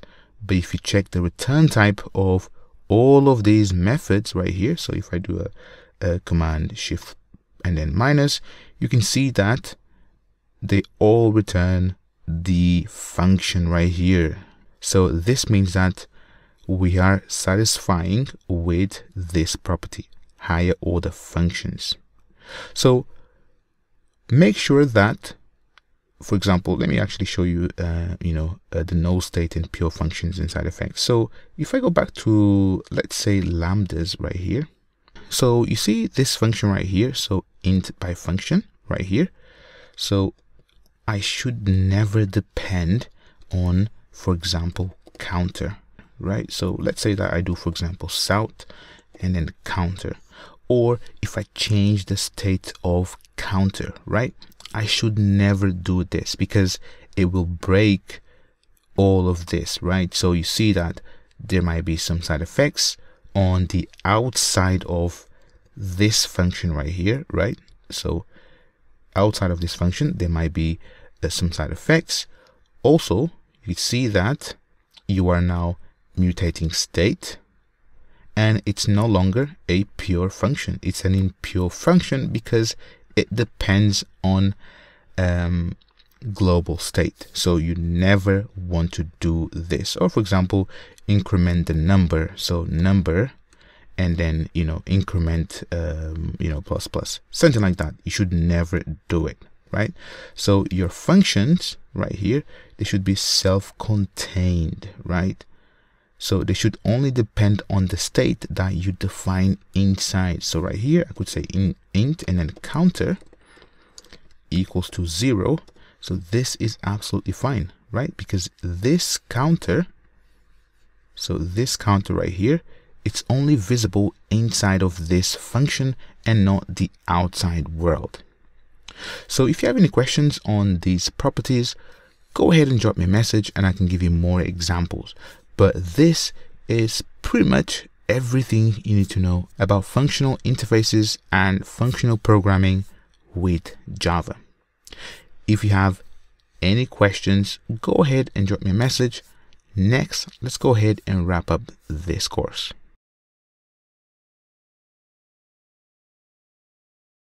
Okie dokie, amigo.